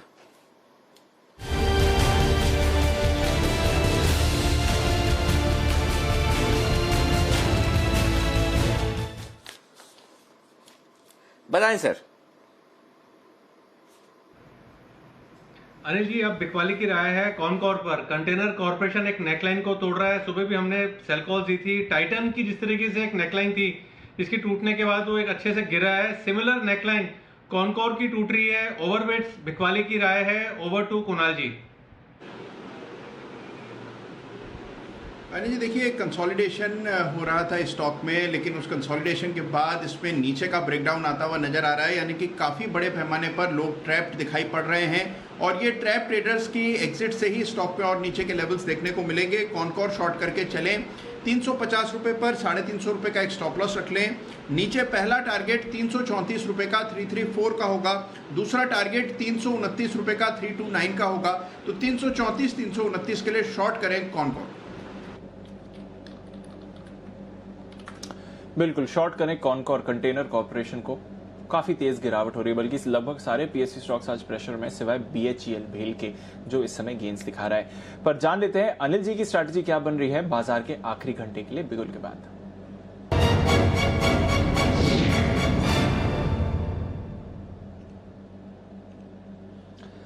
अली, जिस तरह पिछले हफ्ते हम ग्लोबल मार्केट्स के आगे चल रहे थे, आज भी हम ग्लोबल मार्केट्स के आगे चल रहे हैं, बस गिरावट का ही ट्रेंड है। डाउ फ्यूचर्स आप देखें तो दिन के निचले स्तर पर है, लगभग 1.5% नीचे 320-325 अंक की गिरावट आपको डाउ फ्यूचर्स में इस समय दिखेगी। एशिया के बाजार कमजोर बंद हुए हैं। हांगकांग 1000 अंक गिरा है 4.5% की गिरावट के साथ, और वहीं यूरोप की बात करें तो वहां पर भी 3.5 से 4% की गिरावट इस समय देखने को मिल रही है। तो काफी कमजोर संकेत आ रहे हैं ग्लोबल मार्केट्स पर भारत के बाजार और गिरे हुए हैं इस समय? जी तो दीप देखिए, दो चीज है। पहली चीज तो ये कि जिस वजह से अमेरिका गिर रहा है ना, और जिस वजह से बाकी बाजार गिर रहे हैं, वो दिख भी रहा है। सबको समस्या चीन से, और चीन को देखिए, चीन के बाजार 1.5-2% मजबूत है। पूरी दुनिया लहूलुहान है और चीन हरियाली में मजे कर रहा है। ये तो फिर होना ही है ना, फिर तो फ्रिक्शन होंगे ही, आप देखिए। एनीवे वो एक अलग मैटर है। बाजारों का जहां तक सवाल है, आखिरी घंटे की स्ट्रेटजी का सवाल है दीप, देखिए एक चीज क्लियर है कि 9300 के नीचे अब हम ट्रेड करना शुरू कर रहे हैं, और 9300 के नीचे ट्रेड करना ये थोड़ा और रिस्की होता हुआ दिख रहा है, क्योंकि 9500, 9400, 9300 के पुट में जो पोजीशन बनी है वो थोड़ी सी रिस्क पर।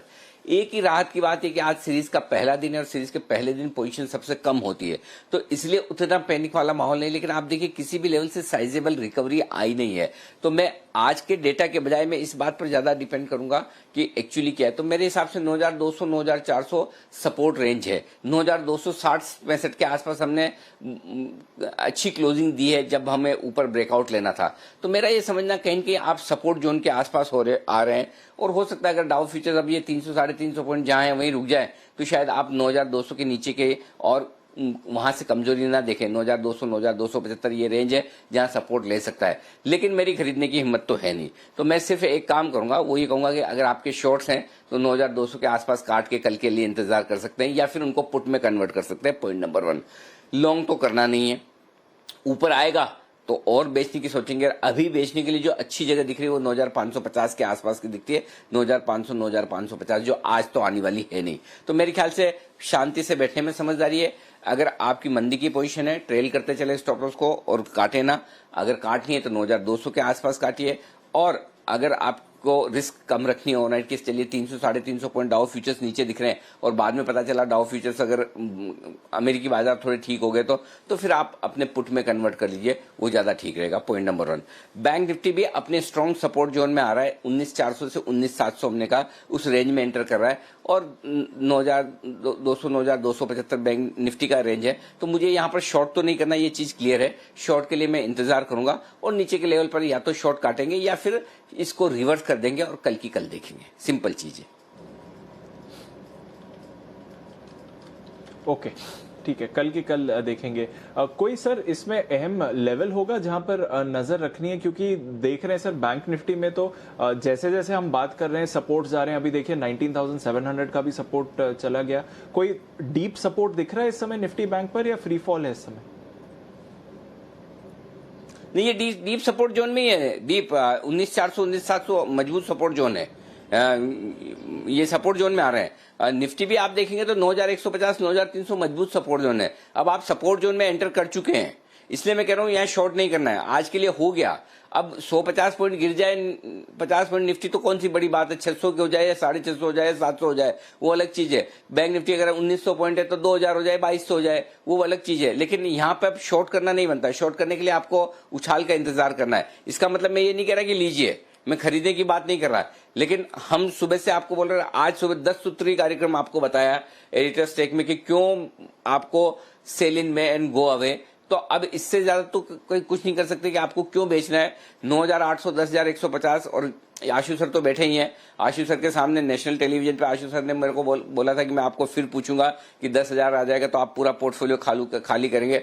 और आशु सर 100% पूरा तो खाली नहीं कर पाया, लेकिन जितना बेच पाया उतना बेचा जरूर है, इसमें कोई डाउट नहीं। पिछले गुरुवार को भी मैंने डेफिनेटली रिडीम किए हैं। तो पॉइंट सिंपल है कि आप कभी भी एक शॉट में खरीद नहीं सकते, कभी भी एक शॉट में बेच नहीं सकते। अल्टीमेटली आपको स्टेगर्ड वे में बाइंग या सेलिंग करनी होती है, क्योंकि आप परफेक्ट टाइमिंग कभी भी कोई नहीं कर सकता। तो वो परफेक्ट टाइमिंग को छोड़ दीजिए, बट अदरवाइज सिंपल चीज है। हाँ, सिंपल चीज है कि आपको उछाल में बेचना है। वो जो टारगेट आने थे आगे, मैं फिर यही कहूंगा, अप्रैल जैसा खराब महीना हमेशा नहीं आएगा। मार्च जैसा खराब महीना हर महीना नहीं आएगा। अप्रैल जैसा बढ़िया महीना हर महीना नहीं आएगा। मई जैसे रियलिस्टिक महीने में आपको रहना है, और रियलिस्टिक यानी कि हकीकत, यानी कि उम्मीद के विपरीत। पिछला महीना उम्मीद में निकाल दिया, अब हकीकत की तरफ बढ़ रहे हैं, तो नीचे का रुख ज्यादा है, ऊपर की जगह कम है। जी दीप। बिल्कुल सर, तो गिरावट के संकेत ज्यादा हैं। अपसाइड थोड़ी कम दिख रही है, पर एक काफ़ी समय बाद हम 8% की 8.5% की एक डायरेक्शनल मूव देख रहे हैं जहां तक बैंक निफ्टी का सवाल है, 6% की मूव देख रहे हैं जहां तक निफ्टी का सवाल है। इतनी ज़्यादा उतार चढ़ाव थोड़ा कम होते दिख गया था, पर मई सीरीज के पहले दिन पर आप देख रहे हैं तो काफ़ी तेज़ उतार चढ़ाव हो रहा है। एक स्पेस है जहां पर भरपूर एक्शन है और होल्ड आउट कर रही है वीक बाजार में, वो है पूरी की पूरी फार्मा स्पेस। संकेत आ रहे हैं कि शायद फिर से बाजार का एक्शन फार्मा की तरफ वापस जाते हुए दिख रहा है। कुछ अप्रूवल्स भी आए हैं, साथ ही खबरें भी काफी आई हैं। पर एक कंपनी है गिलियड, जिसकी इंडियन मार्केट से तो इस समय कोई रिलेशन नहीं है, पर ग्लोबली एक बड़ा फायदा हुआ है। जो इनकी रेमडेसिविर है उसके टेस्ट रिजल्ट्स, पहला टेस्ट पॉजिटिव आया यूएस वाला, उसके बाद यूएस एफडीए ने इमरजेंसी यूज के लिए भी अप्रूवल दे दिया है जहां तक गिलियड की दवाई का सवाल है। तो देवांशी से बात करते हैं कि देवांशी, एक तो बताइए यूएस एफडीए ने जो डिसीजन लिया है उसके बाद क्या एक्शन देखने को मिल सकता है जहां तक इस दवाई के इस्तेमाल की बात है, और क्या आगे जाकर भारतीय कंपनीज का इस दवाई के साथ कुछ रिलेशन हो सकता है? बिल्कुल दीपांशु, आप देखिए, अगर जैसे कि आपने कहा कि यूएस एफडीए से गिलियड की जो दवा है इसको मंजूरी मिल चुकी है कोरोना वायरस के इलाज के लिए। मैं आपको बता दूं, ये केवल इमरजेंसी यूसेज में इनको मंजूरी मिली है, यानी कि अभी भी ये जो दवा है ये मार्केट में अवेलेबल नहीं होगी, केवल हॉस्पिटल यूसेज के लिए, यानी कि डॉक्टर्स इसको इस्तेमाल कर पाएंगे। क्योंकि जितने भी क्लिनिकल ट्रायल्स हुए, ह्यूमन ट्रायल्स हुए, इसमें ये देखा गया कि ये काफ़ी सक्सेसफुल है। अगर रिकवरी की बात करें तो काफ़ी जल्दी लोगों की रिकवरी होती हुई दिखी और डिस्चार्ज भी कई लोग जल्दी होते हुए दिखे, तो काफ़ी सक्सेसफुल हुई है ये दवा। और उसके बाद यूएस एफडीए ने इसको इमरजेंसी यूसेज के लिए मंजूरी दे दी है। अब मैं आपको ये बता दूं कि अब तक जो सप्लाई चेन में या अब तक जितना भी प्रोडक्शन हुआ है, उत्पादन हुआ है, ये कंपनी ने ये कहा है कि ये डोनेट कर देंगे यूएस सरकार को। अब जो नए प्रोडक्शन बैचेस बनाएंगे उनको पेशेंट्स के लिए अवेलेबल किया जाएगा, यानी कि जो नए पेशेंट्स आएंगे उनको ये दवा यूज़ करने को मिल सकती है सिर्फ अस्पतालों में। अब आपने ये जो कहा कि भारतीय कंपनीज के लिए क्या इम्पैक्ट होता हुआ दिख सकता है, मैं आपको बता दूं कि ये जो दवा है इसका जो पेटेंट है वो गिलियड के पास 2035 तक है। अगर ये पेटेंट को लेट गो करते हैं या फिर कोई यहाँ पे बातचीत करते हैं, करार करते हैं कोई कंपनीज के साथ, जितने अपने पेटेंट्स हैं उनको लेट गो करके, उसके बाद ही हम देखेंगे कि कोई दूसरी कंपनी इस दुनिया में ये दवा बना पाएगी, उनको लाइसेंस मिलेगा, अप्रूवल मिलेगा। भारत में अगर देखें तो कैडिला, डॉक्टर रेड्डीज, सिप्ला, नैटको फार्मा जैसी कई कंपनीज हैं जो ये कहते हैं कि इनके पास क्षमता है, कैपेसिटी है ये दवा बनाने के लिए, और साथ ही बातचीत भी जारी है। ऐसे कई रिपोर्ट्स का मानना है कि नैटको फार्मा की भी काफ़ी बातें चल रही हैं गिलियड के साथ ये दवा बनाने के लिए। लेकिन यही देखना होगा कि क्या यूएस एफडीए इसको कम्प्लीटली अप्रूवल दे देता है और साथ ही जो भारतीय कंपनीज है ये किस तरह से करार करते हैं। अगर गिलियड ये पेटेंट को लेट गो करते हैं तो सारी कंपनीज के लिए पॉजिटिव माना जाएगा। ओके, तो ये है गिलियड की दवा जिससे भारतीय फार्मा कंपनियों पर पड़ेगा असर। आइए असर पड़ेगा कुछ और शेयरों पर जो रिकमेंड कर रहे हैं कुणाल जी, राकेश जी, सुमित जी और वागले साहब। आइए बिगुल, सबसे पहले कुणाल जी, राकेश जी के लिए चार्ट कॉर्नर का।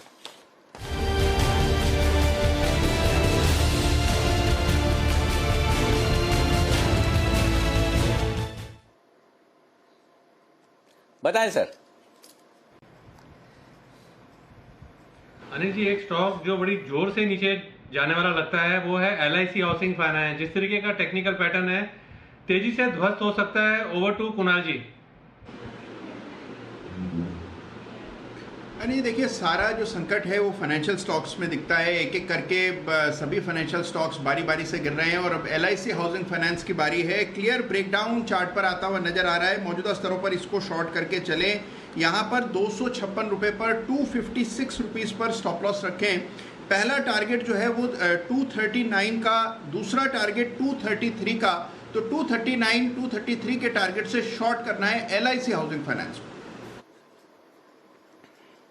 ओके, LIC हाउसिंग फाइनेंस में बिकवाली की राय। छोटा ऑप्शन बड़ी कमाई सुमित जी के लिए।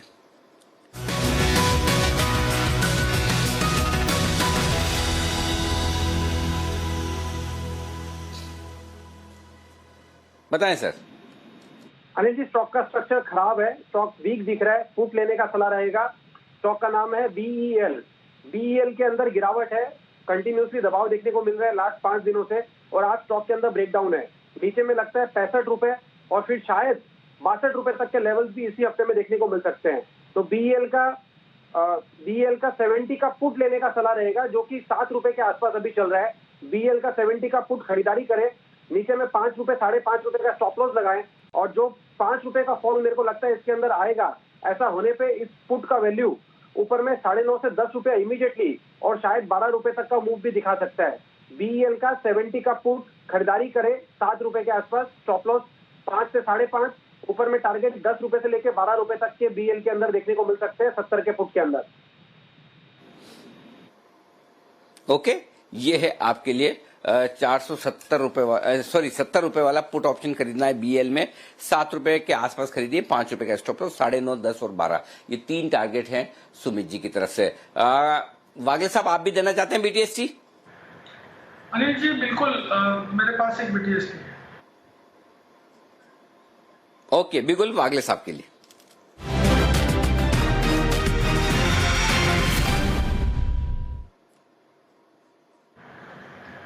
अनिल जी, एस्टिमेट बताएं सर। बेचना है बजाज फिनसर्व को। बजाज फिनांस ऑलरेडी 11% डाउन है, बजाज फिनसर्व अभी कुछ 7-7.5% डाउन है। 473040 के करंट भाव पे बेचिए। 4780 का स्टॉप लॉस है और मेरा 4650 का पहला टारगेट, 4630 का दूसरा टारगेट। इसमें एक बड़ा वाला फॉल आ सकता है अगले 1 से 2 दिन में।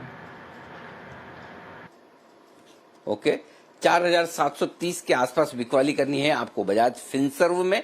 4780 यानी कि 50 रुपए ऊपर का स्टॉप लॉस, 4650, 4630, ये 2 टारगेट के लिए बिकवाली करें आप, ये है राय। और इस बीच आशु सर भी कुछ कहना चाहते हैं, तो मैं आशु सर के पास चलता हूं, कॉल्स खत्म हो गया। आशु सर बताएं सर। अनिल जी, अभी आप एक डेटा शेयर कर रहे थे, मेरे को उस पर कहना है, शायद हिस्ट्री में, इतिहास में ये जाएगा कि मार्च कितना खराब था और अप्रैल कितना बढ़िया था। लेकिन Anil ji, fact of life ये है कि अगर हम 1000 लोग या 100 लोग on scale of 100 stock market में थे, तो 100 में से 95 को लॉस हुआ था मार्च में, और वही 100 लोग अगर अप्रैल में थे तो शायद 10 लोगों को प्रॉफिट हुआ है वो उस अप्रैल के अंदर। तो डेटा और जो रियलिटी है ना अनिल जी, उसमें बहुत फर्क रहेगा।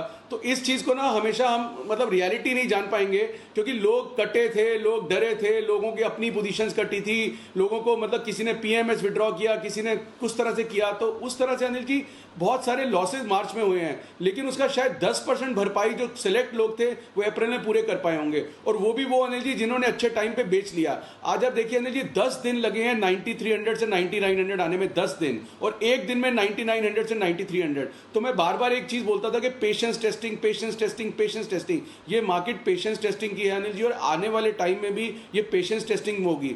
आज मारुति किसी ने 5000 या किसी पे लिया, अगर 5400 पे नहीं बेचा कि मैं 5800 या 6000 पे बेचूंगा, आज 4800 है। ऐसे बहुत सारे स्टॉक्स हैं। सो अनिल जी, मैं अभी भी बोल रहा हूं कि ये ऊपर भी जाएगा, नीचे भी जाएगा, ट्रेडिंग करनी है, लेकिन प्रॉफिट बुकिंग बहुत जरूरी है। लॉन्ग टर्म के चक्कर में नहीं पड़ना है अभी। ठीक बात है, चलिए प्रॉफिट बुक करते चले, ये ज्यादा बढ़िया है। और वही वाली बात है, बढ़ने में वक्त लगाता है, गिरने में नहीं। और आज जिस तरह से गिरावट होती दिख रही है वो वाकई में परेशान करने वाली, चौंकाने वाली और हैरान करने वाली है। क्योंकि पिछले हफ्ते की जब शुरुआत की थी तो मूड माहौल बिल्कुल अलग था, हफ्ते का अंत किया तो और भी बेहतर, लेकिन लंबा वीकेंड अब लग रहा है कि क्यों छुट्टी है ही। शुक्रवार को छुट्टी नहीं होती तो शायद थोड़े बेहतर लेवल पर निकलने को मिल जाता है एग्जिट, लेकिन ये तो 3 दिन की छुट्टी के बाद जब सीधे मौका है तो मौका मिला ही नहीं। 9500 भी नहीं दिया निकलने के लिए वो मौका जो आप चाहते थे। आइए, अब जो है वो है। और इस बीच अदानी पोर्ट, इसके आने वाले हैं नतीजे कल। तैयार है संदीप अनुमान के साथ? संदीप बताइए। देखिए सर, इस बार नंबर्स में कुछ ज़्यादा इम्पैक्ट आपको नहीं आता, वो दिखेगा, क्योंकि मार्च 24 से ही लॉकडाउन शुरू हुआ था। इनके जो रेवेन्यूज हैं वो करीब 5% के आसपास बढ़ते हुए दिखेंगे, और कामकाजी मुनाफा करीब 8% बढ़ेगा, 2087 करोड़ के आसपास आएगा। मार्जिन जो कि 63% के थे वो बढ़कर 65% के आएंगे। मुनाफे में ज़रूर 1% के आसपास का डिप आपको नजर आएगा, उसके एडजस्टमेंट्स में मैं आपको बताता हूँ। लेकिन इनके जो पोर्ट के वॉल्यूम्स है वो करीब 6% के आसपास बढ़ेंगे, और कंटेनर वॉल्यूम में करीब 8% के आसपास ही ग्रोथ इस बार हमारा अनुमान है, जिस वजह से आप देख रहे हैं कि इनके जो आय है उसमें करीब 5% के आसपास की बढ़त आई है। मजबूत पोर्ट आय से ओवरऑल जो रेवेन्यू ग्रोथ है उसको कहीं ना कहीं सपोर्ट मिलता हुआ दिखेगा। वैसे भी इनका जो एक अदानी एग्री और इनोवेटिव B2B है उसके विलय से इनकी जो आय है उसको कहीं ना कहीं सपोर्ट मिलता हुआ दिखेगा। लेकिन इस बार नंबर्स में एडजस्टमेंट्स को जो समझना है उसमें ये ध्यान देना है कि जो रुपये जिस तरह से वीक हुआ है, फॉरेक्स घाटा हुआ करीब 1000 करोड़ रुपए के आसपास का, जिस वजह से आप देखिए इनका जो मुनाफा है अच्छे ऑपरेटिंग नंबर्स के बावजूद भी इस पर डेंट आता हुआ दिखेगा। थोड़ा सपोर्ट जरूर इनकी जो SEZ इनकम है उससे आता हुआ दिखेगा, जिससे मुनाफा की जो डिक्लाइन है, जो मुनाफे की गिरावट होनी है वो कहीं ना कहीं थमती हुई दिखेगी। और साथ ही साथ इनकी जो अदर इनकम है उसमें करीब 35% के आसपास की ग्रोथ आएगी और वो 550 करोड़ रुपए के आसपास की रह सकती है। तो एक SEZ वहां से अच्छा परफॉर्मेंस, दूसरा जो अदर इनकम है वो बढ़ती हुई दिखेगी, जिस वजह से ओवरऑल ये जो 1000 करोड़ रुपए के आसपास का फॉरेक्स घाटा लेंगे भी, उसके बावजूद भी आपको केवल 1% के आसपास की जो डी ग्रोथ है, जो मुनाफे में गिरावट है, वो इस बार देखने को मिलेगी। ऑपरेटिंग आधार पर नंबर्स अच्छे आएंगे। अब देखना ये होगा कि कमेंट्री किस तरह से आती है कि आने वाले समय में ये जो एक महीने का हमने पूरा जो अप्रैल का शटडाउन देखा था पूरा, उसका इनकी जो वॉल्यूम्स है उसके ऊपर कितना असर देखने को मिला, और साथ ही साथ जो कृष्णापट्टनम पोर्ट है उसका जो अधिग्रहण है उसमें देरी कितनी और आगे आती हुई दिखेगी। इस पर जो मैनेजमेंट की कमेंट्री है ये बेहद इंपॉर्टेंट होगी। ओके, तो अदानी पोर्ट ये है आपके लिए वो स्टॉक जो कल नतीजे पेश करेगा। नतीजों से पहले जरा सचिन जी बताइए इस स्टॉक पर किस तरह की पोजीशन बनती हुई दिख रही है। स्टॉक 8% कमजोर है, क्या नतीजों के पहले शॉर्ट पोजीशन बनानी चाहिए, लॉन्ग बनानी चाहिए, या कुछ न करें नोटा?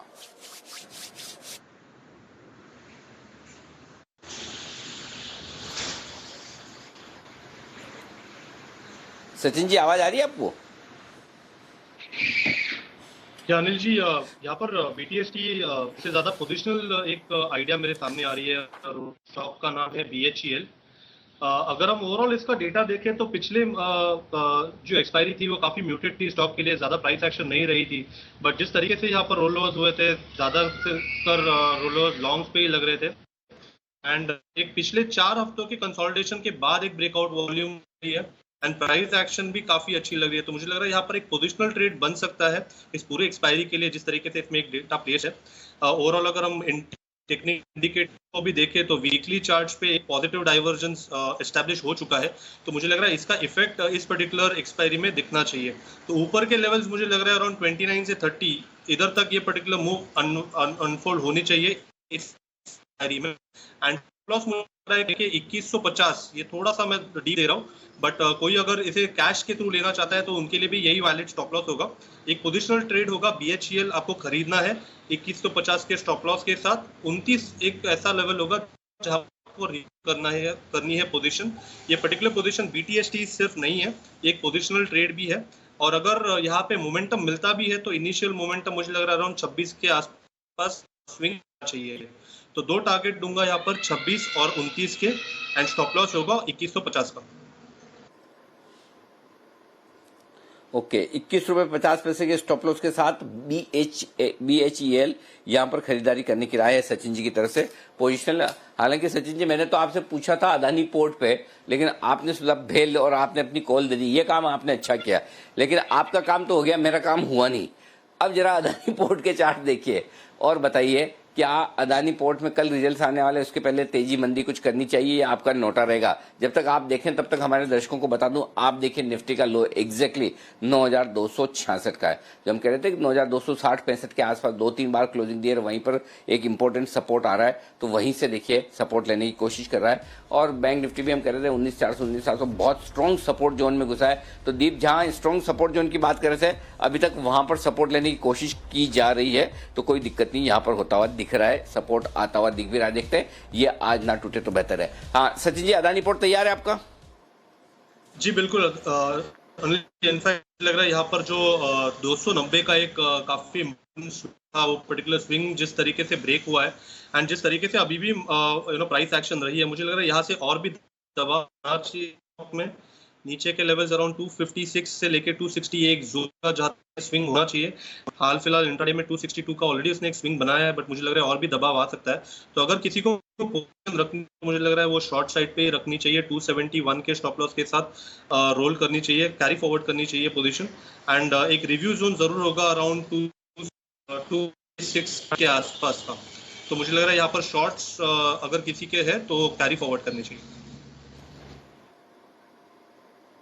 ओके, शॉर्ट है तो कैरी फॉरवर्ड करें। ये है राय आपके लिए अदानी पोर्ट पर, और नई पोजीशन ना बनाए। इस बीच जो शॉर्ट आपने सुबह बनाई है वो थी पीवीआर पर, जो आपको बसिन साहब ने सुबह कहा पीवीआर 910-915 की रेंज में बेचना है, 855-850 के टारगेट के लिए, और इस वक्त पीवीआर का भाव चल रहा है 895 के आसपास। और लेकिन बसिन साहब का ये कहना था कि 875 के आसपास का लो बना के आया है अभी 850, लेकिन उसमें एग्जिट कर लीजिए, बुक कर लीजिए, प्रॉफिट है अगर आपका। तो उनका ये कहना है कि 915-920 के आसपास उन्होंने दिया था, 928 के स्टॉप लॉस के साथ 938 का स्टॉप लॉस था 905-910 में, और यहां पर आपको एग्जिट कर लेना चाहिए। तो पीवीआर में से एग्जिट करने की राय है आपके लिए, ये ध्यान में रखिएगा। तो पीवीआर में से निकल जाएं, ये राय बसिन साहब की तरफ से आती हुई दिख रही है आपको, तो एग्जिट कर ले, वो ज्यादा बढ़िया होगा इस वक्त। एनआईटी टेक, इसके भी रिजल्ट आने वाले हैं, कुशल गुप्ता के पास है अनुमान। कुशल बताइए।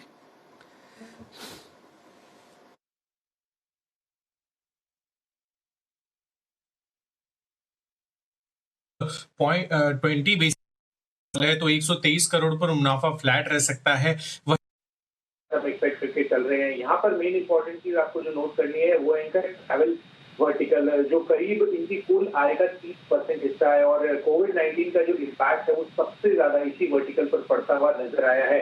अब देखना ये होगा कि यहाँ पर बाकी जो वर्टिकल्स है वो परफॉर्मेंस हो सकता है कि इनको आउटग्रो कर सके, पर एज ऑफ नाउ जो इम्पैक्ट दिख रहा है वो इसी की वजह से है कि डॉलर आय में उतनी बड़ी तेजी हमें नहीं देखने को मिल रही है। इसके अलावा इनकी मार्जिन अगर आप देखें तो वो 13.9% से बढ़कर 14.2% अब हो सकती है, तो करीब 30 बेसिस पॉइंट्स की बढ़त हम एक्सपेक्ट कर रहे हैं, क्योंकि रुपए में जो गिरावट रही है उसका थोड़ा बेनिफिट मिलेगा, साथ ही और जो ट्रैवल कॉस्ट कम हुए हैं तमाम आईटी कंपनियों के लिए उस वजह से थोड़ा मार्जिन्स को सपोर्ट आता हुआ नजर आएगा। पर ओवरऑल देखा जाए तो एनआईटी टेक जो है नंबर्स के लिहाज से ऑलमोस्ट फ्लैट दिख रहे हैं। बिल्कुल, तो एनआईटी टेक पर नजर रखिए, क्योंकि एक्शन काफी भरपूर रहा है इस स्टॉक में, अच्छा ट्रेड कर रहा है। अगर आप देखें अब थोड़ी गिरावट जरूर आई है, 2% नीचे है। इस बीच अनिल जी की तरफ से कल के 2000 आने की तैयारी में है, तो उनसे जानेंगे कि कौन से स्टॉक पर फोकस आ रहा है। उससे पहले एक चार्ट चेक ले लेते हैं एनआईटी टेक पर। किरण जी, इसका चार्ट देखिए, लगभग 12-1 बजे तक अच्छा ट्रेड कर रहा था, उसके बाद थोड़ी गिरावट आई है, 2% नीचे है, 1180 पर क्या राय है? देखिए दीप, चार्ट पैटर्न काफी स्ट्रांग है। मुझे लगता है कि ज्यादा गिरावट देखने को नहीं मिलनी चाहिए, और मेरी नजर है दो लेवल्स पे। पहला लेवल रहेगा 1225 और दूसरा रहेगा 1250। तो ये थोड़ा सा रेजिस्टेंस वाले है। ये एक बार अगर लेवल्स निकलते हैं तो 1300 तक की दूरी कैजुअली ये स्टॉक ले जा सकता है। तो मेरा मानना है कि ये दो लेवल्स क्रैक करने के लिए राह देखनी चाहिए, तब तक के लिए नोटा रहेगा इस स्टॉक में। ओके, तो सपोर्ट लेवल के आसपास जब आएगा तब देखेंगे क्या होता है। पर अनिल जी की तरफ से कल के 2000 रेडी है, बिगुल बजा के जान लेते हैं कौन से स्टॉक पर फोकस आ रहा है।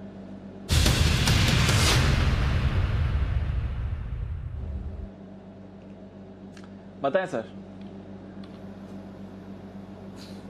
दीप, शॉर्ट करने की राय है, इसमें तो कोई बड़ी बात है ही नहीं। आपको आइडिया ही होगा कि खरीदारी की राय तो मैं इस माहौल में दूंगा नहीं, लेकिन हाँ, जो बेचना है वो थोड़ा सा ऐसा स्टॉक है जो जनरली मेरे रडार पे भी कम आता है, आप लोग जनरली ट्रेडिंग के लिहाज से कम देखते हैं, लेकिन कल के 2000 के लिहाज से मुझे लगता है ये कल के लिए ठीक है। गेल, गैस अथॉरिटी ऑफ इंडिया, 93.5, 94, 93 से 94 की रेंज में से बेचिए, अभी चल रहा है। 95 तक भी बेच सकते हैं, 93 से 95 ये सेल रेंज है, अभी 93 चल रहा है, यहां पर भी बेच दें। 93.5, 94 जो भी है, ये ₹2 की रेंज में आपको धीरे धीरे इसको बेचते रहना है। स्टॉप लॉस लगाना है 97 का, ठीक है, और टारगेट रखना है आपको नीचे की तरफ। 88 पहला टारगेट होगा और 85 दूसरा टारगेट होगा। 2 टारगेट के लिए आपको करनी है बिकवाली।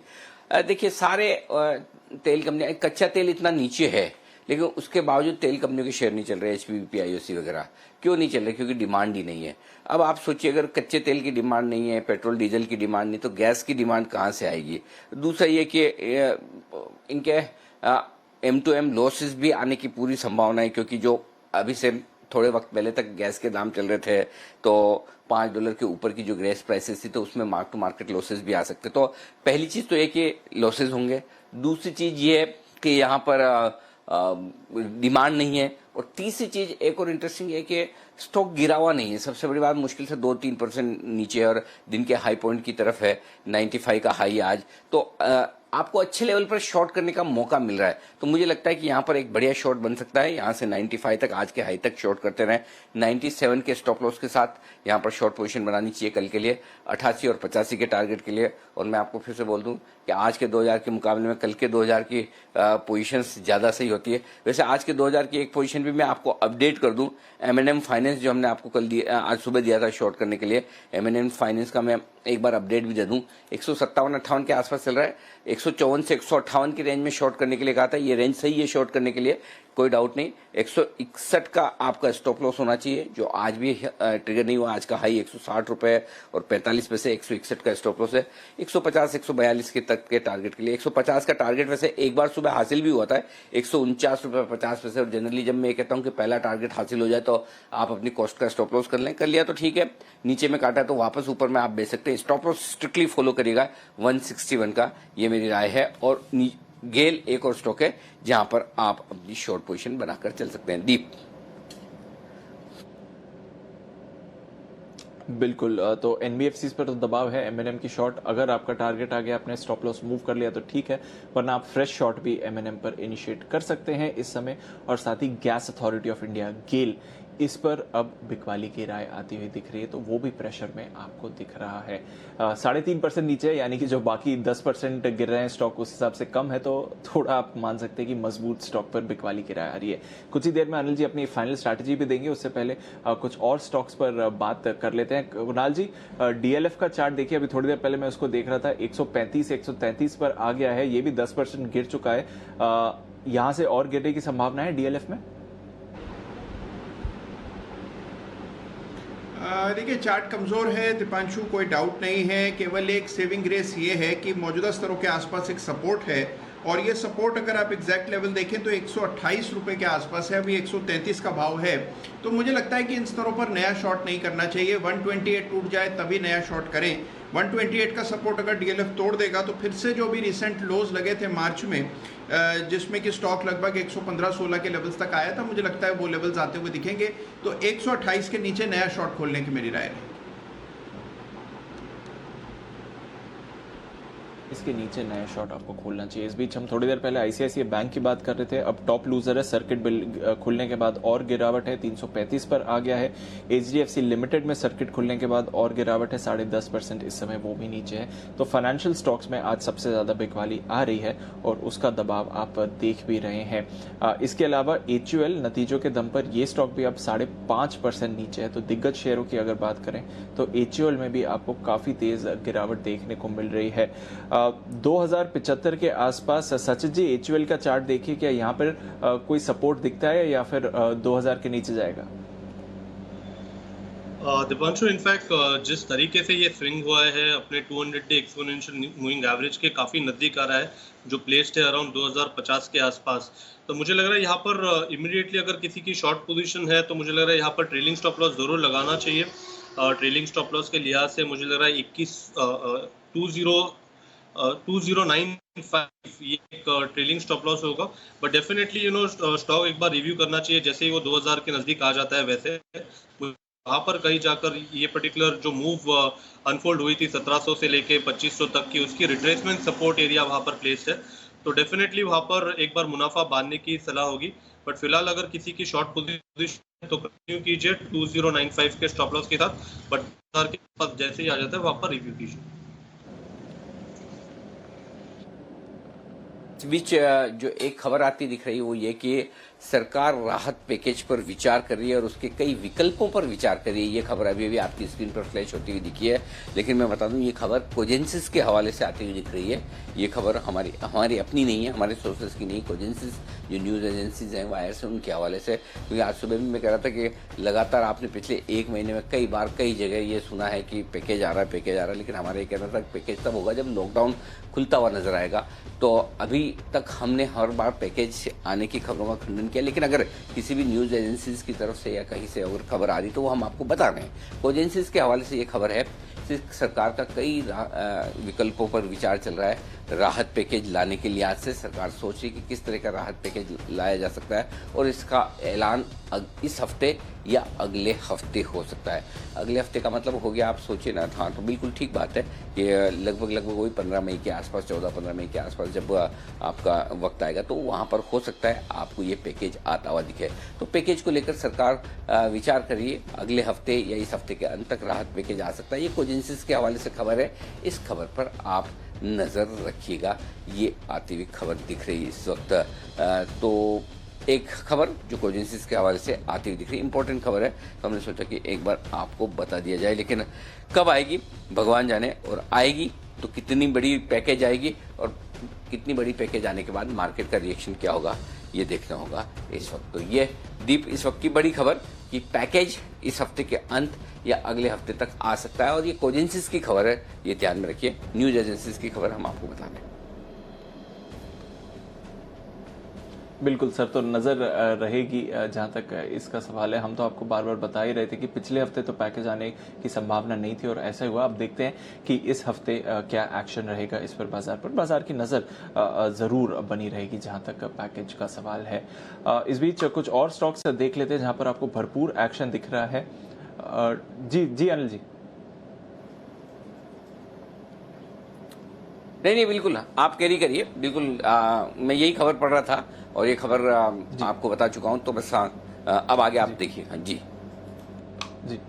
ओके जी, बिल्कुल। तो देखते हैं कि किस तरह का पैकेज आता है, उसके रिलेटेड क्या खबरें आती हैं। पर कुछ और स्टॉक्स जिनके बारे में बात कर लेते हैं। वागले जी, वोल्टास की चार्ट देखिए, 8% नीचे आया है इस समय, 470 के नीचे गया है। वोल्टास पर कोई ट्रेड दिख रहा है इस समय? दीपांशु, ये मॉर्निंग में ही एक्चुअली वीक हो चुका था जब से इसने 480 के लेवल्स ब्रेक किए थे, तो यहाँ पर मैं नहीं बेचूंगा। एक हाथ बाउंस बैक आता है 475, 477 ये रेंज में आता है तो बेचने जैसा है। पैटर्न काफी वीक हो चुका है, क्लियर कट ब्रेकडाउन हुआ है 480 के नीचे, और मेरा इसका टारगेट लगभग 440 का होगा। ओके, ये है आपके लिए वोल्टास पर राय। इस बीच पावर स्टॉक्स आज सुबह से ही फोकस में आ रहे हैं। वैसे भी काफी पिटाई हो चुकी है पावर सेक्टर की, और जो अब खबरें आ रही हैं वो भी ज्यादा अच्छी नहीं है। इनका एक तो उत्पाद कटौती करनी पड़ी है उनको, क्योंकि यूटिलाइजेशन लेवल्स ऑलरेडी हिस्टोरिक लोज पर हैं और गिर सकते हैं, और जो पावर की खपत है, डिमांड है, वो और गिर सकती है इतने लो लेवल से भी। कितनी गिर सकती है, क्या असर पड़ेगा कंपनीज पर, सेक्टर पर, पूरी रिसर्च करके तैयार है इस समय मानसी। बताएं मानसी। जी बिल्कुल दीपांश, सरप्राइजिंग या शॉकिंग है इसलिए क्योंकि 15 सालों में पहली बार ऐसा हो रहा है कि पावर की मांग जो है उसमें कटौती देखने को मिलेगी। और सबसे बड़ी बात यह है कि अगर लॉकडाउन पूरा भी हो जाता है तब भी ये सिचुएशन जो है ठीक होने में थोड़ा टाइम जरूर लगेगा, दिक्कतें बढ़ती हुई दिखेंगी। जुलाई तक इंडस्ट्रियल और कमर्शियल ऑपरेशंस अगर शुरू नहीं हुए तो दिक्कतें और ज़्यादा खराब होती या सिचुएशन और ज़्यादा खराब होती हुई दिख सकती है। कोरोना से पहले की ही अगर बात करें तो करीब 50,000 मेगावाट के पावर प्लांट में दिक्कतें देख चुके हैं हम, और अब 25,000 मेगावाट की शॉर्ट टर्म बिक्री पर अधिक असर आने की संभावना यहाँ पर देखने को मिली, आशंकाएं हैं, और हो सकता है कि मांग में और ज्यादा कटौती दिखे। FY21 ने थर्मल प्लांट लोड फैक्टर, जो कि पावर कंपनियों के लिए काफी इंपॉर्टेंट होता है, इसकी अगर बात करें तो सालाना आधार पर 56% से घटकर 54% पर जाता हुआ दिखा है। अब अगर इनकी कीमतों की बात करें, यहाँ पर भी मंथ ऑन मंथ बेसिस पर कटौती देखने को मिली है। 2.46 पर यूनिट से घटकर 2.42 पर यूनिट उनकी कीमतें जाती हुई दिखी है। खासतौर से ग्राहकों को मोरेटोरियम के विकल्प जो दिए गए हैं और साथ ही मांग में लगातार लॉकडाउन की वजह से जो कटौती है उसी का असर है जो यहाँ पर हम देख रहे हैं। निजी पावर प्लांट्स बंद हैं और जो कुछ प्लांट्स खुले भी हैं 25% लोड के साथ यहाँ पर कामकाज हो रहा है। इंडस्ट्री फैक्ट्रियों में कामकाज बंद है और होटल, रेस्टोरेंट, स्कूल इत्यादि तो बंद है ही। लेकिन जो मैं प्लांट लोड फैक्टर कह रही हूँ उसका 10 साल का ट्रेंड भी अगर हम समझने की कोशिश करें तो यहाँ पर भी गिरावट देखने को मिली है। 2009-10 में जो 77% था वो अब 2019-20 में गिरकर 56% गिर चुका है। तो पीएलएफ के लिहाज से भी यहाँ पर गिरावट हम देख रहे हैं और मांग में कमी है, जिसका असर सीधा पावर कंपनियां झेल रही हैं। बिल्कुल, तो कमजोरी ऑल अराउंड है जहां तक पावर कंपनीज का सवाल है, और गिरावट यहां पर आपको आती हुई दिख सकती है। वैसे भी पूरा का पूरा पावर सेक्टर इस समय प्रेशर में है। बस आखिरी 10 मिनट है ट्रेड के लिए। आशु जी, आपकी तरफ से कोई फाइनल स्ट्रैटेजी, कोई और स्टॉक जो आपके फोकस में आ रहा हो इस समय? नहीं दीपांशु, नहीं, नथिंग एज सच। सिर्फ आप ये नोटिस करिए कि इतनी बड़ी गिरावट के बाद भी हम लोएस्ट लेवल पे बंद हो रहे हैं, और जिस तरह से फाइनेंशियल पर्टिकुलरली बैंक्स का हाल है, पीएसयू बैंक्स को देखो, वो आपको कुछ कहना चाह रहे हैं कि मतलब इतने लोज से भी रोज न्यू लो बना के धीरे धीरे इस तरह से जा रहे हैं। तो दीपांशु बहुत लिमिटेड लॉन्ग कॉल्स हैं, उनको ऑप्शंस के थ्रू ही ट्रेड करना है, बाकी अभी कोई ऐसा कोई नया नहीं है। प्रॉब्लम ये है दीपांशु के इस 650 पॉइंट के बाद अब नया सेलिंग भी इन लोअर लेवल्स पे आपको थोड़ा मुश्किल दिखता है। तो आई थिंक बेचने का टाइम तो वही होता है जब यूफोरिया बन रहा हो, जब लेने की बात हो रही हो। तो मुझे लगता है कि फिर हम एक डिफिकल्ट एक जोन में आ गए हैं कि सपोर्ट लेवल्स भी हैं 92-93 के, ये टूटता है तो 88-89 के आने के भी चांसेस पूरे हैं। वीक क्लोजिंग हो रही है, लोएस्ट ऑफ द डे पे हो रही है। Lowest of the day 100 point पे नहीं, लोएस्ट ऑफ द डे 550 के बाद हो रही है। तो बहुत मतलब it's a very negative kind of A market. तो मुझे तो लग रहा है ये जो पैकेज की तलवार लटकी है ना दीपांशु, एक बार आनी है, आ जाए, ताकि हम तसल्ली से बेच सकें उसके बाद जहां तक जाना है। तो ओके, ठीक है, देखते हैं उस पर कुछ डेवलपमेंट आता ही नहीं। पर आखिरी 10 मिनट है ट्रेड के लिए, बिगुल बजा के जान लेते हैं अनिल जी का क्या राय बन रही है मार्केट पर।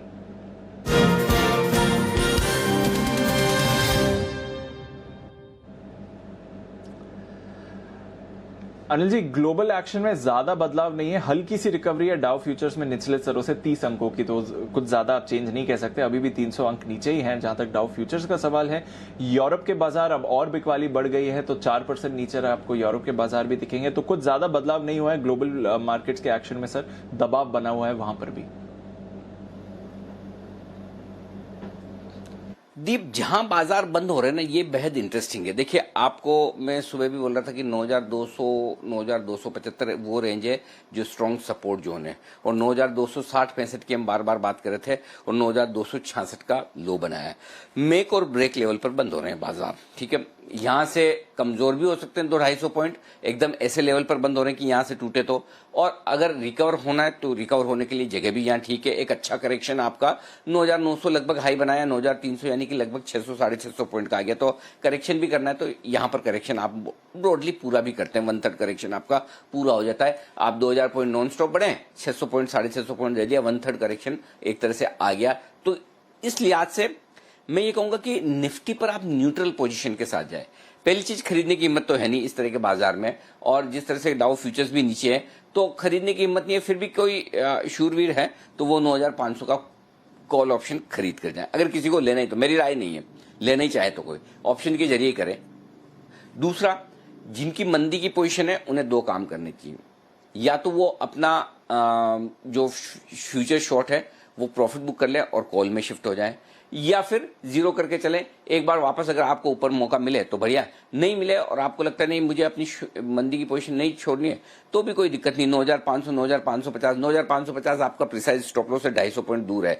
या फिर आप दूसरा काम ये कर सकते हैं कि 9000 का या 9100 का पुट ऑप्शन भी ले सकते हैं। तो आपकी चॉइस है कि आपको किस तरह से अपनी मंदी की पोजीशन को लेके जाना है। लेकिन मेरा पॉइंट है कि तेजी तो करके नहीं जानी है, और मंदी करके जानी है तो मंदी भी आपकी वो हेज्ड होनी चाहिए या फिर ऑप्शन के जरिए होनी चाहिए, क्योंकि बाजार जहां बंद हो रहे हैं वो मेरे लिए एकदम न्यूट्रल लेवल है। मेक और ब्रेक दोनों तरफ में से कहीं भी कल सुबह आपको ओपनिंग मिल सकती है, वो एक चीज है। अब आइए बैंक निफ्टी 19400 19700 हमने कहा ये आखिरी सपोर्ट जोन है। आप दीप, जब 2 बजे भी हम बात कर रहे थे तो हम यही कह रहे थे कि अब सपोर्ट जोन पर आ गया, यहां पर बेचना नहीं है। जो दिन का सपोर्ट मिलना था वो सपोर्ट पे आ गया, और एग्जैक्टली वहीं पर सपोर्ट भी ले रहा है। तो बेचने का लेवल नहीं है, खरीदना है नहीं। मेरे ख्याल से बेटर ये कि या तो आप वही सिंपल फॉर्मूला बैंक निफ्टी में भी रखिए, जीरो कर दीजिए, या फिर ऑप्शंस के जरिए आप अपनी पोजीशन को रखिए। सिंपल है। नई पोजीशन की राय मैं आज नहीं दे रहा, कल की कल देखी जाएगी। बिल्कुल अनिल जी, तो नई पोजीशंस अब नहीं लेनी है, कल देखेंगे। नया दिन है, नया ट्रेड कैसे बनता है बाजार में। इस समय थोड़े इंटरेस्टिंग लेवल्स पर हैं, और जो बहुत ही हाई रिस्क ट्रेडर्स हैं जो एक रिस्क एपेटाइट ले सकते हैं वो शायद 9500 कॉल खरीद सकते हैं। पर एक्सट्रीमली हाई रिस्क ट्रेडर्स के लिए ये कॉल, सबके लिए ये रिकमेंडेड नहीं है। तो नजर रखिए जहां तक इस समय सवाल है। सन फार्मा अब पॉजिटिव से नेगेटिव हो गया है, डॉक्टर रेड्डीज में भी मुनाफा वसूली हो गई है। तो जो कुछ फार्मा स्टॉक्स पे जहां पर खरीदारी देख रहे थे वहां पर भी अब जैसे जैसे दिन खत्म हो रहा है आप मुनाफा वसूली देख रहे हैं। सिप्ला फिर भी 4% गेन के साथ बंद हो रहा है। और अभी थोड़ी देर पहले विप्रो, जहां पर भसीन साहब ने खरीदारी की राय दी थी, 190 पर है, लगभग आधे % की गिरावट के साथ। तो यहां पर आपको फिर भी थोड़ा एक्शन जरूर देखने को मिल रहा है। एक कैश मार्केट का स्टॉक है जहां पर अच्छा एक्शन हुआ है, बल्कि दिन के निचले स्तर से अच्छी रिकवरी हुई है और आज 52 वीक हाई भी बनाया है। कुणाल जी, आपके पोर्टफोलियो का स्टॉक है एबट इंडिया, इस पर नजर डालिए। कुछ खबरें भी आ रही है इनकी टेस्ट किट को लेकर, पर उसके अलावा भी अगर आप देखें तो स्टॉक ने अपना 52 वीक हाई बनाया है और आज इंट्राडे में 6% की तेजी आई है दिन के निचले स्तर से। अब क्या करना चाहिए एबट इंडिया पर? देखिए, न केवल 52 वीक हाई बनाया है, लाइफ टाइम हाई है ये दीपांशु। बेहतरीन कंपनी है और लगातार मैं इस पर खरीदारी की बात कहता आया हूँ और इस पर एक ब्रेकआउट आया है। मुझे लगता है जिनके पास से बने रहें। और ऐसा ही एक स्टॉक है एस्ट्राजेनेका फार्मा, जिसको भी अभी कुछ ही दिन पहले पिक ऑफ द डे में भी मैंने शामिल किया था और उस स्टॉक में भी बेहतरीन तेजी आज देखने को मिल रही है। तो दोनों ही काउंटर्स बहुत दमदार लग रहे हैं, एबट और एस्ट्राजेनेका। जिन्होंने भी हमारी राय मान करके खरीदा है बिल्कुल होल्ड करें और ऊपर के लेवल्स देखने को मिलेंगे। बिल्कुल, तो बिल्कुल एबट एस्ट्राजेनेका दोनों पर नजर रखिए, बल्कि एस्ट्राजेनेका 8% ऊपर है। तो दोनों एमएनसी फार्मा जो स्टॉक्स हैं वहां पर आपको जबरदस्त एक्शन इस समय देखने को मिल रहा है। औरो फार्मा भी आज अच्छी गेन्स के साथ क्लोज होता दिख रहा है। सुबह से ही वहां पर भरपूर एक्शन था और अभी भी अगर आप देखेंगे तो औरो पर भी बढ़िया मूवमेंट आपको आता हुआ दिख रहा है। अब BHEL 4% ऊपर बंद हो रहा है, तो वहां पर भी एक्शन है। और सिप्ला ये भी आज सुबह से ही एक्शन में। टोरेंट पावर पर खरीदारी आई है, तो वहां पर भी आप नजर रखिए जिस तरह का मूवमेंट है। सचित जी, एक कंजम्पशन स्टॉक पिछले हफ्ते काफी एक्टिव था, ट्रेडर्स के रेडार पे था, बाटा इंडिया। यहाँ पर 3.5% की गिरावट है। तो बाकी अगर स्टॉक्स देखें तो उतनी ज्यादा गिरावट नहीं है। क्या 1300 पर सपोर्ट मिलता हुआ दिख रहा है आपको बाटा को, या फिर कमजोरी आएगी? दीपांशु, मुझे लग रहा है यहाँ पर एक थोड़ा सा ब्रॉड बेस्ड कंसोलिडेशन हो सकता है। मेरे लिहाज से 1250 1280 ये एक सपोर्ट जोन जरूर होगा स्टॉक के लिए। बट ऊपर मुझे लग रहा है इमीडिएटली जो 1380 के आसपास एक स्विंग है, आई थिंक वो एक क्रिटिकल रेजिस्टेंस हो सकता है फॉर टाइम बिंग। तो मुझे लग रहा है थोड़ा सा कंसोलिडेशन स्टॉक फॉर्मेट में ऑस्किलेट हो सकता है अगले कुछ दिनों के लिए। बट ओवरऑल इसकी जो तेजी है मुझे लग रहा है वो बरकरार रह सकती है फ्रॉम अ डायरेक्शनल पर्सपेक्टिव। तो यहाँ पर जब तक स्टॉक इस पर्टिकुलर रेंज में कंसोलिडेट हो रहा है तो मुझे लग रहा है वो एक हेल्दी साइन होंगे। बट इस पर्टिकुलर कंसोलिडेशन में यहाँ पर अभी भी खरीदारी करने की ही सलाह होगी बाटा इंडिया। मुझे लग रहा है थोड़ी सी और बिकवाली हावी हो सकती है, बट 1250 एक अच्छा जोन होगा जहाँ पर स्टॉक वापस एक बार खरीदारी के मन से लेना चाहिए। एंड 1380 1360 एक हर्डल होगा इस पर्टिकुलर सीरीज के लिए। ओके, ये है आपके लिए राय। और इस बीच एक स्टॉक और है जिस पर मैं अपडेट देना चाहता हूँ दीप, और वो है M&M फाइनेंस, जो हमने शॉर्ट कॉल दिया था। तो 161 का स्टॉप लॉस, हालांकि स्टॉप लॉस ट्रिगर नहीं हुआ लेकिन डे हाई के आसपास बंद हो रहा है। तो अगर आपकी माफ कीजिएगा, अगर आपकी शॉर्ट पोजीशन है चाहे तो आप काट सकते हैं, डे हाई पर बंद हो रहा है, या फिर आप एक काम कर भी सकते हैं कि पुट में कन्वर्ट करके जा सकते हैं, क्योंकि 21% ओपन इंटरेस्ट बनाया, ओपन इंटरेस्ट काफी बनाया और निचले स्तरों से पूरी तरह से यू टर्न लिया। हालांकि पहला टारगेट हासिल होने के बाद आया है, लेकिन मैंने कहा एक बार मैं आपको अपडेट कर दूं, जिस तरह से स्टॉक ऊपर आता हुआ दिखा तो उस हिसाब से आप अपनी पोजिशनिंग कर लें। ओके, और इस बीच कुछ और स्टॉक्स जो मजबूत हो रहे हैं उनमें भेल 4.5% मजबूत होता हुआ दिख रहा है। टोरेंट पावर ये हरे निशान में बंद होने की कोशिश कर रहा है। UBL ये 3.5% मजबूत होता हुआ नजर आ रहा है, यहाँ पर अच्छी तेजी बन रही है। भारतीय एयरटेल में 3.5% की बढ़िया मजबूती बनती हुई दिख रही है। तो कुछ स्टॉक्स हैं जो बढ़िया क्लोजिंग देने की कोशिश कर रहे हैं और उतने खराब है नहीं। लेकिन निफ्टी में 50 में से सिर्फ 3 स्टॉक ऐसे हैं जो हरे निशान में बंद होने की कोशिश कर रहे हैं। सिप्ला टॉप गेनर है, भारतीय एयरटेल उसके बाद 3%, सन फार्मा एकदम फ्लैट बंद होने की कोशिश करता हुआ दिख रहा है। डॉक्टर रेड्डीज, विप्रो जैसे शेयर भी एकदम फ्लैट बंद होने की तैयारी करते हुए दिख रहे हैं। और कमजोर क्या है, हिंडाल्को और ICICI बैंक दोनों रेस लगा रहे हैं नंबर 1 आने के लिए, लेकिन नीचे से नंबर 1, हाँ ये ध्यान रखिएगा। 10% दोनों ही स्टॉक कमजोर हो चुके हैं और देखते हैं कौन सा सबसे ज्यादा गिरावट के साथ, लेकिन इस बीच वेदांता भी आ रहा है, वो भी 10% नीचे होता हुआ दिख रहा है। JSW स्टील 10% नीचे, बजाज फाइनेंस, ढेर सारे स्टॉक्स हैं, इंडसइंड बैंक, टाटा मोटर्स, ये सारे स्टॉक्स वो हैं जो कमजोरी के साथ बंद होने के संकेत दे रहे हैं इस वक्त। ओके, और आइए इस वक्त जो सेल, दीप आपको याद होगा आज सुबह हमने मेटल्स में सबसे ज्यादा बेचने की जो राय दी थी वो एक ही स्टॉक था और वो था सेल। आज का टॉप लूजर सेल 13-14% नीचे बंद होने की तैयारी कर रहा है और लंबी लिस्ट है उसके बाद सारे के सारे NBFC स्टॉक्स की, L&T finance, LIC housing finance, Ibull housing finance, ये सारे के सारे, इक्विटास, गोदरेज, ये सब कमजोरी के साथ बंद हो रहे हैं। दीप बिल्कुल, और अनिल जी जैसे ही आप भी बात कर रहे थे मेरी भी सेल पर नजर गई, एकदम एंड में एक ब्रेकडाउन जैसा आता हुआ आपने देखा है सेल पर, जिसकी वजह से आप देख रहे हैं कि 13.5% स्टॉक में आज गिरावट आई है। चुनिंदा फार्मा स्टॉक्स जरूर हैं जिन्होंने आज होल्ड आउट करा है, तो औरो फार्मा 4.5%, सिप्ला यहाँ पर अच्छी खरीदारी, Biocon, Torrent pharma, Lupin, Glenmark और सन फार्मा भी एकदम फ्लैट बंद हो रहा है। रेड्डीज भी लगभग सिर्फ 0.5% की गिरावट के साथ, एस्ट्राजेनेका और एबट जिसके बारे में अभी हम हमारे एक्सपर्ट्स के साथ डिस्कस कर रहे थे, वहां पर भी थोड़ी खरीदारी देखी है। सुबह के सेशन में क्यूमेंस इंडिया काफी एक्टिव था पर वहां से भी रिवर्सल हो गया। टाटा केमिकल्स में हम थोड़ा एक्शन देख रहे थे पर लगभग सपाट ये स्टॉक बंद हो रहा है। नतीजों के दम पर रिलायंस इंडस्ट्रीज 2% नीचे, HUL में आज आपने भारी गिरावट देखी है और टेक महिंद्रा भी प्रेशर में रहा, बल्कि जो IT स्पेस है वहां पर भी आपने काफी प्रेशर देखा है, तो टेक महिंद्रा प्रेशर में था, साथ ही TCS, इन्फोसिस, HCL टेक्नोलॉजीज यहाँ पर गिरावट थी। विप्रो लगभग सपाट बंद हो रहा है और मिड कैप IT में थोड़ा एक्शन आपने जरूर देखा है। सीमेंट स्टॉक्स में भी एक्शन आज रिवर्स हो गया। श्री सीमेंट 6% की गिरावट के साथ बंद हो रहा है, वहीं अंबुजा सीमेंट पर भी नजर डालें तो 5.5% की गिरावट है। बर्जर पेंट्स में आज 5.5% की गिरावट रही है, वहां पर भी आपने प्रेशर देखा है। एशियन पेंट्स भी आज गिरावट के साथ ही ट्रेड कर रहा था। हालांकि आज पूरे दिन ICICI बैंक, एक्सिस, HDFC पर नजर रही है, पर कोटक महिंद्रा पर भी अगर आप नजर डालें तो यहाँ पर भी आपने 6-6.5% की गिरावट देखी, उतनी बुरी गिरावट है। और ट्रेडर फेवरेट में पिडलाइट में आपने 6.5% की गिरावट देखी है, तो वहां पर भी प्रेशर था। हैवल्स और वोल्टास जिसके बारे में अभी थोड़ी देर पहले डिस्कस कर रहे थे, वहां पर भी आपने प्रेशर देखा है बनते हुए। SRF एक और ट्रेडर फेवरेट जो 2.5% नीचे क्लोज हुआ है। तो all in all Anil ji काफी बड़ी गिरावट हुई है सर। काफी लंबे समय बाद हमने 8% की एक डायरेक्शनल मूव देखी निफ्टी बैंक पर, 6% की डायरेक्शनल मूव देखी निफ्टी पर। इतनी ज्यादा वॉलेटिलिटी कुछ हफ्तों से नहीं देखने को मिली थी जो आज देखी है।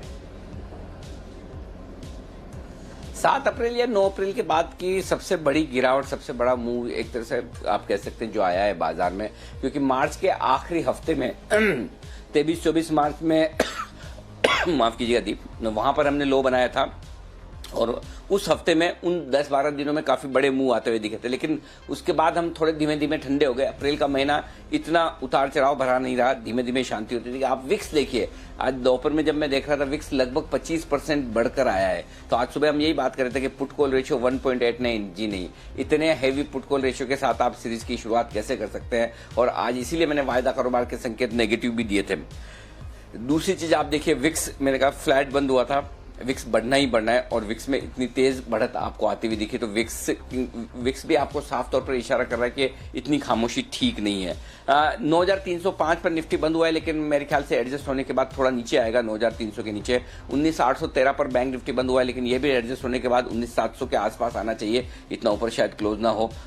सेंसेक्स 2002 अंक नीचे बंद होता हुआ दिखा है, देखते हैं एवरेज एडजस्टेड क्लोजिंग यहाँ पर क्या मिलती है। लेकिन इसमें कोई डाउट नहीं कि कमजोर आज क्लोजिंग होती हुई दिखी हर एक लिहाज से। सबसे बड़ी बात है कि दिन के लो पॉइंट पर जाकर बाजार बंद हुए, तो लोएस्ट लेवल से कोई खास रिकवरी नहीं है, क्योंकि आप देखिए 9266 9266 वहां से मुश्किल से 40-50 पॉइंट ऊपर, और वो भी एडजस्ट होने के बाद शायद उतना ऊपर आपको नजर ना आए।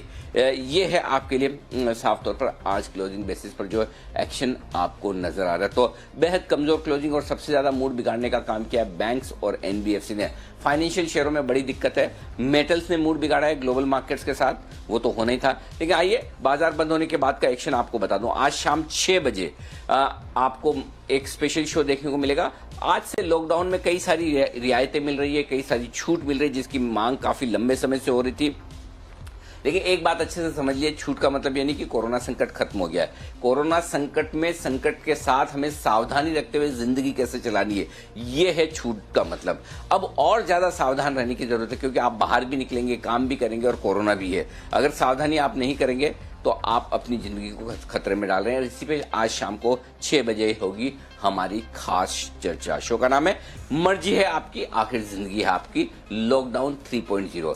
यानी कि आपकी मर्जी है, आप सावधानी के साथ करें या लापरवाही करें। तो ये चीज ध्यान में रखना है आपको, ये है ये लॉकडाउन को लेकर। अच्छा, रात को 8 बजे आज क्या बाजार का बॉटम बन गया, ये वाला हमारा जो शो था 11 बजे मैंने और दीप ने किया था, इस शो का रिपीट टेलीकास्ट होगा। आप शाम को 8 बजे इस शो को वापस से देख सकते हैं, क्या बाजार का बॉटम बन गया। उसमें बड़ी इंटरेस्टिंग डिस्कशन हुई है, प्लस आगे आपको क्या करना है इस पर भी हमने चर्चा की है। तो ये एक शो होगा, लेकिन रात को 8 बजे चैनल के अलावा फेसबुक पेज पर भी आप आ सकते हैं, जहां पर टीवी जगत के जाने माने सितारे हैं रवि दुबे, जिन्होंने कई सीरियल्स में काम किया है, बड़े फेमस एक्टर हैं, और उनके साथ मेरी फेसबुक लाइव होगी। तो वो आप वहां पर चर्चा देख सकते हैं, कुछ एंटरटेनमेंट और साथ ही कुछ मार्केट के बारे में, इन्वेस्टमेंट्स के बारे में, वो भी रात को 8 बजे फेसबुक पर लाइव होगा। इस बीच जो क्लोजिंग आती हुई दिख रही है, वो क्लोजिंग आपके सामने रख दूं। 566 अंकों के नुकसान के साथ 9293 ये है क्लोजिंग लेवल निफ्टी का,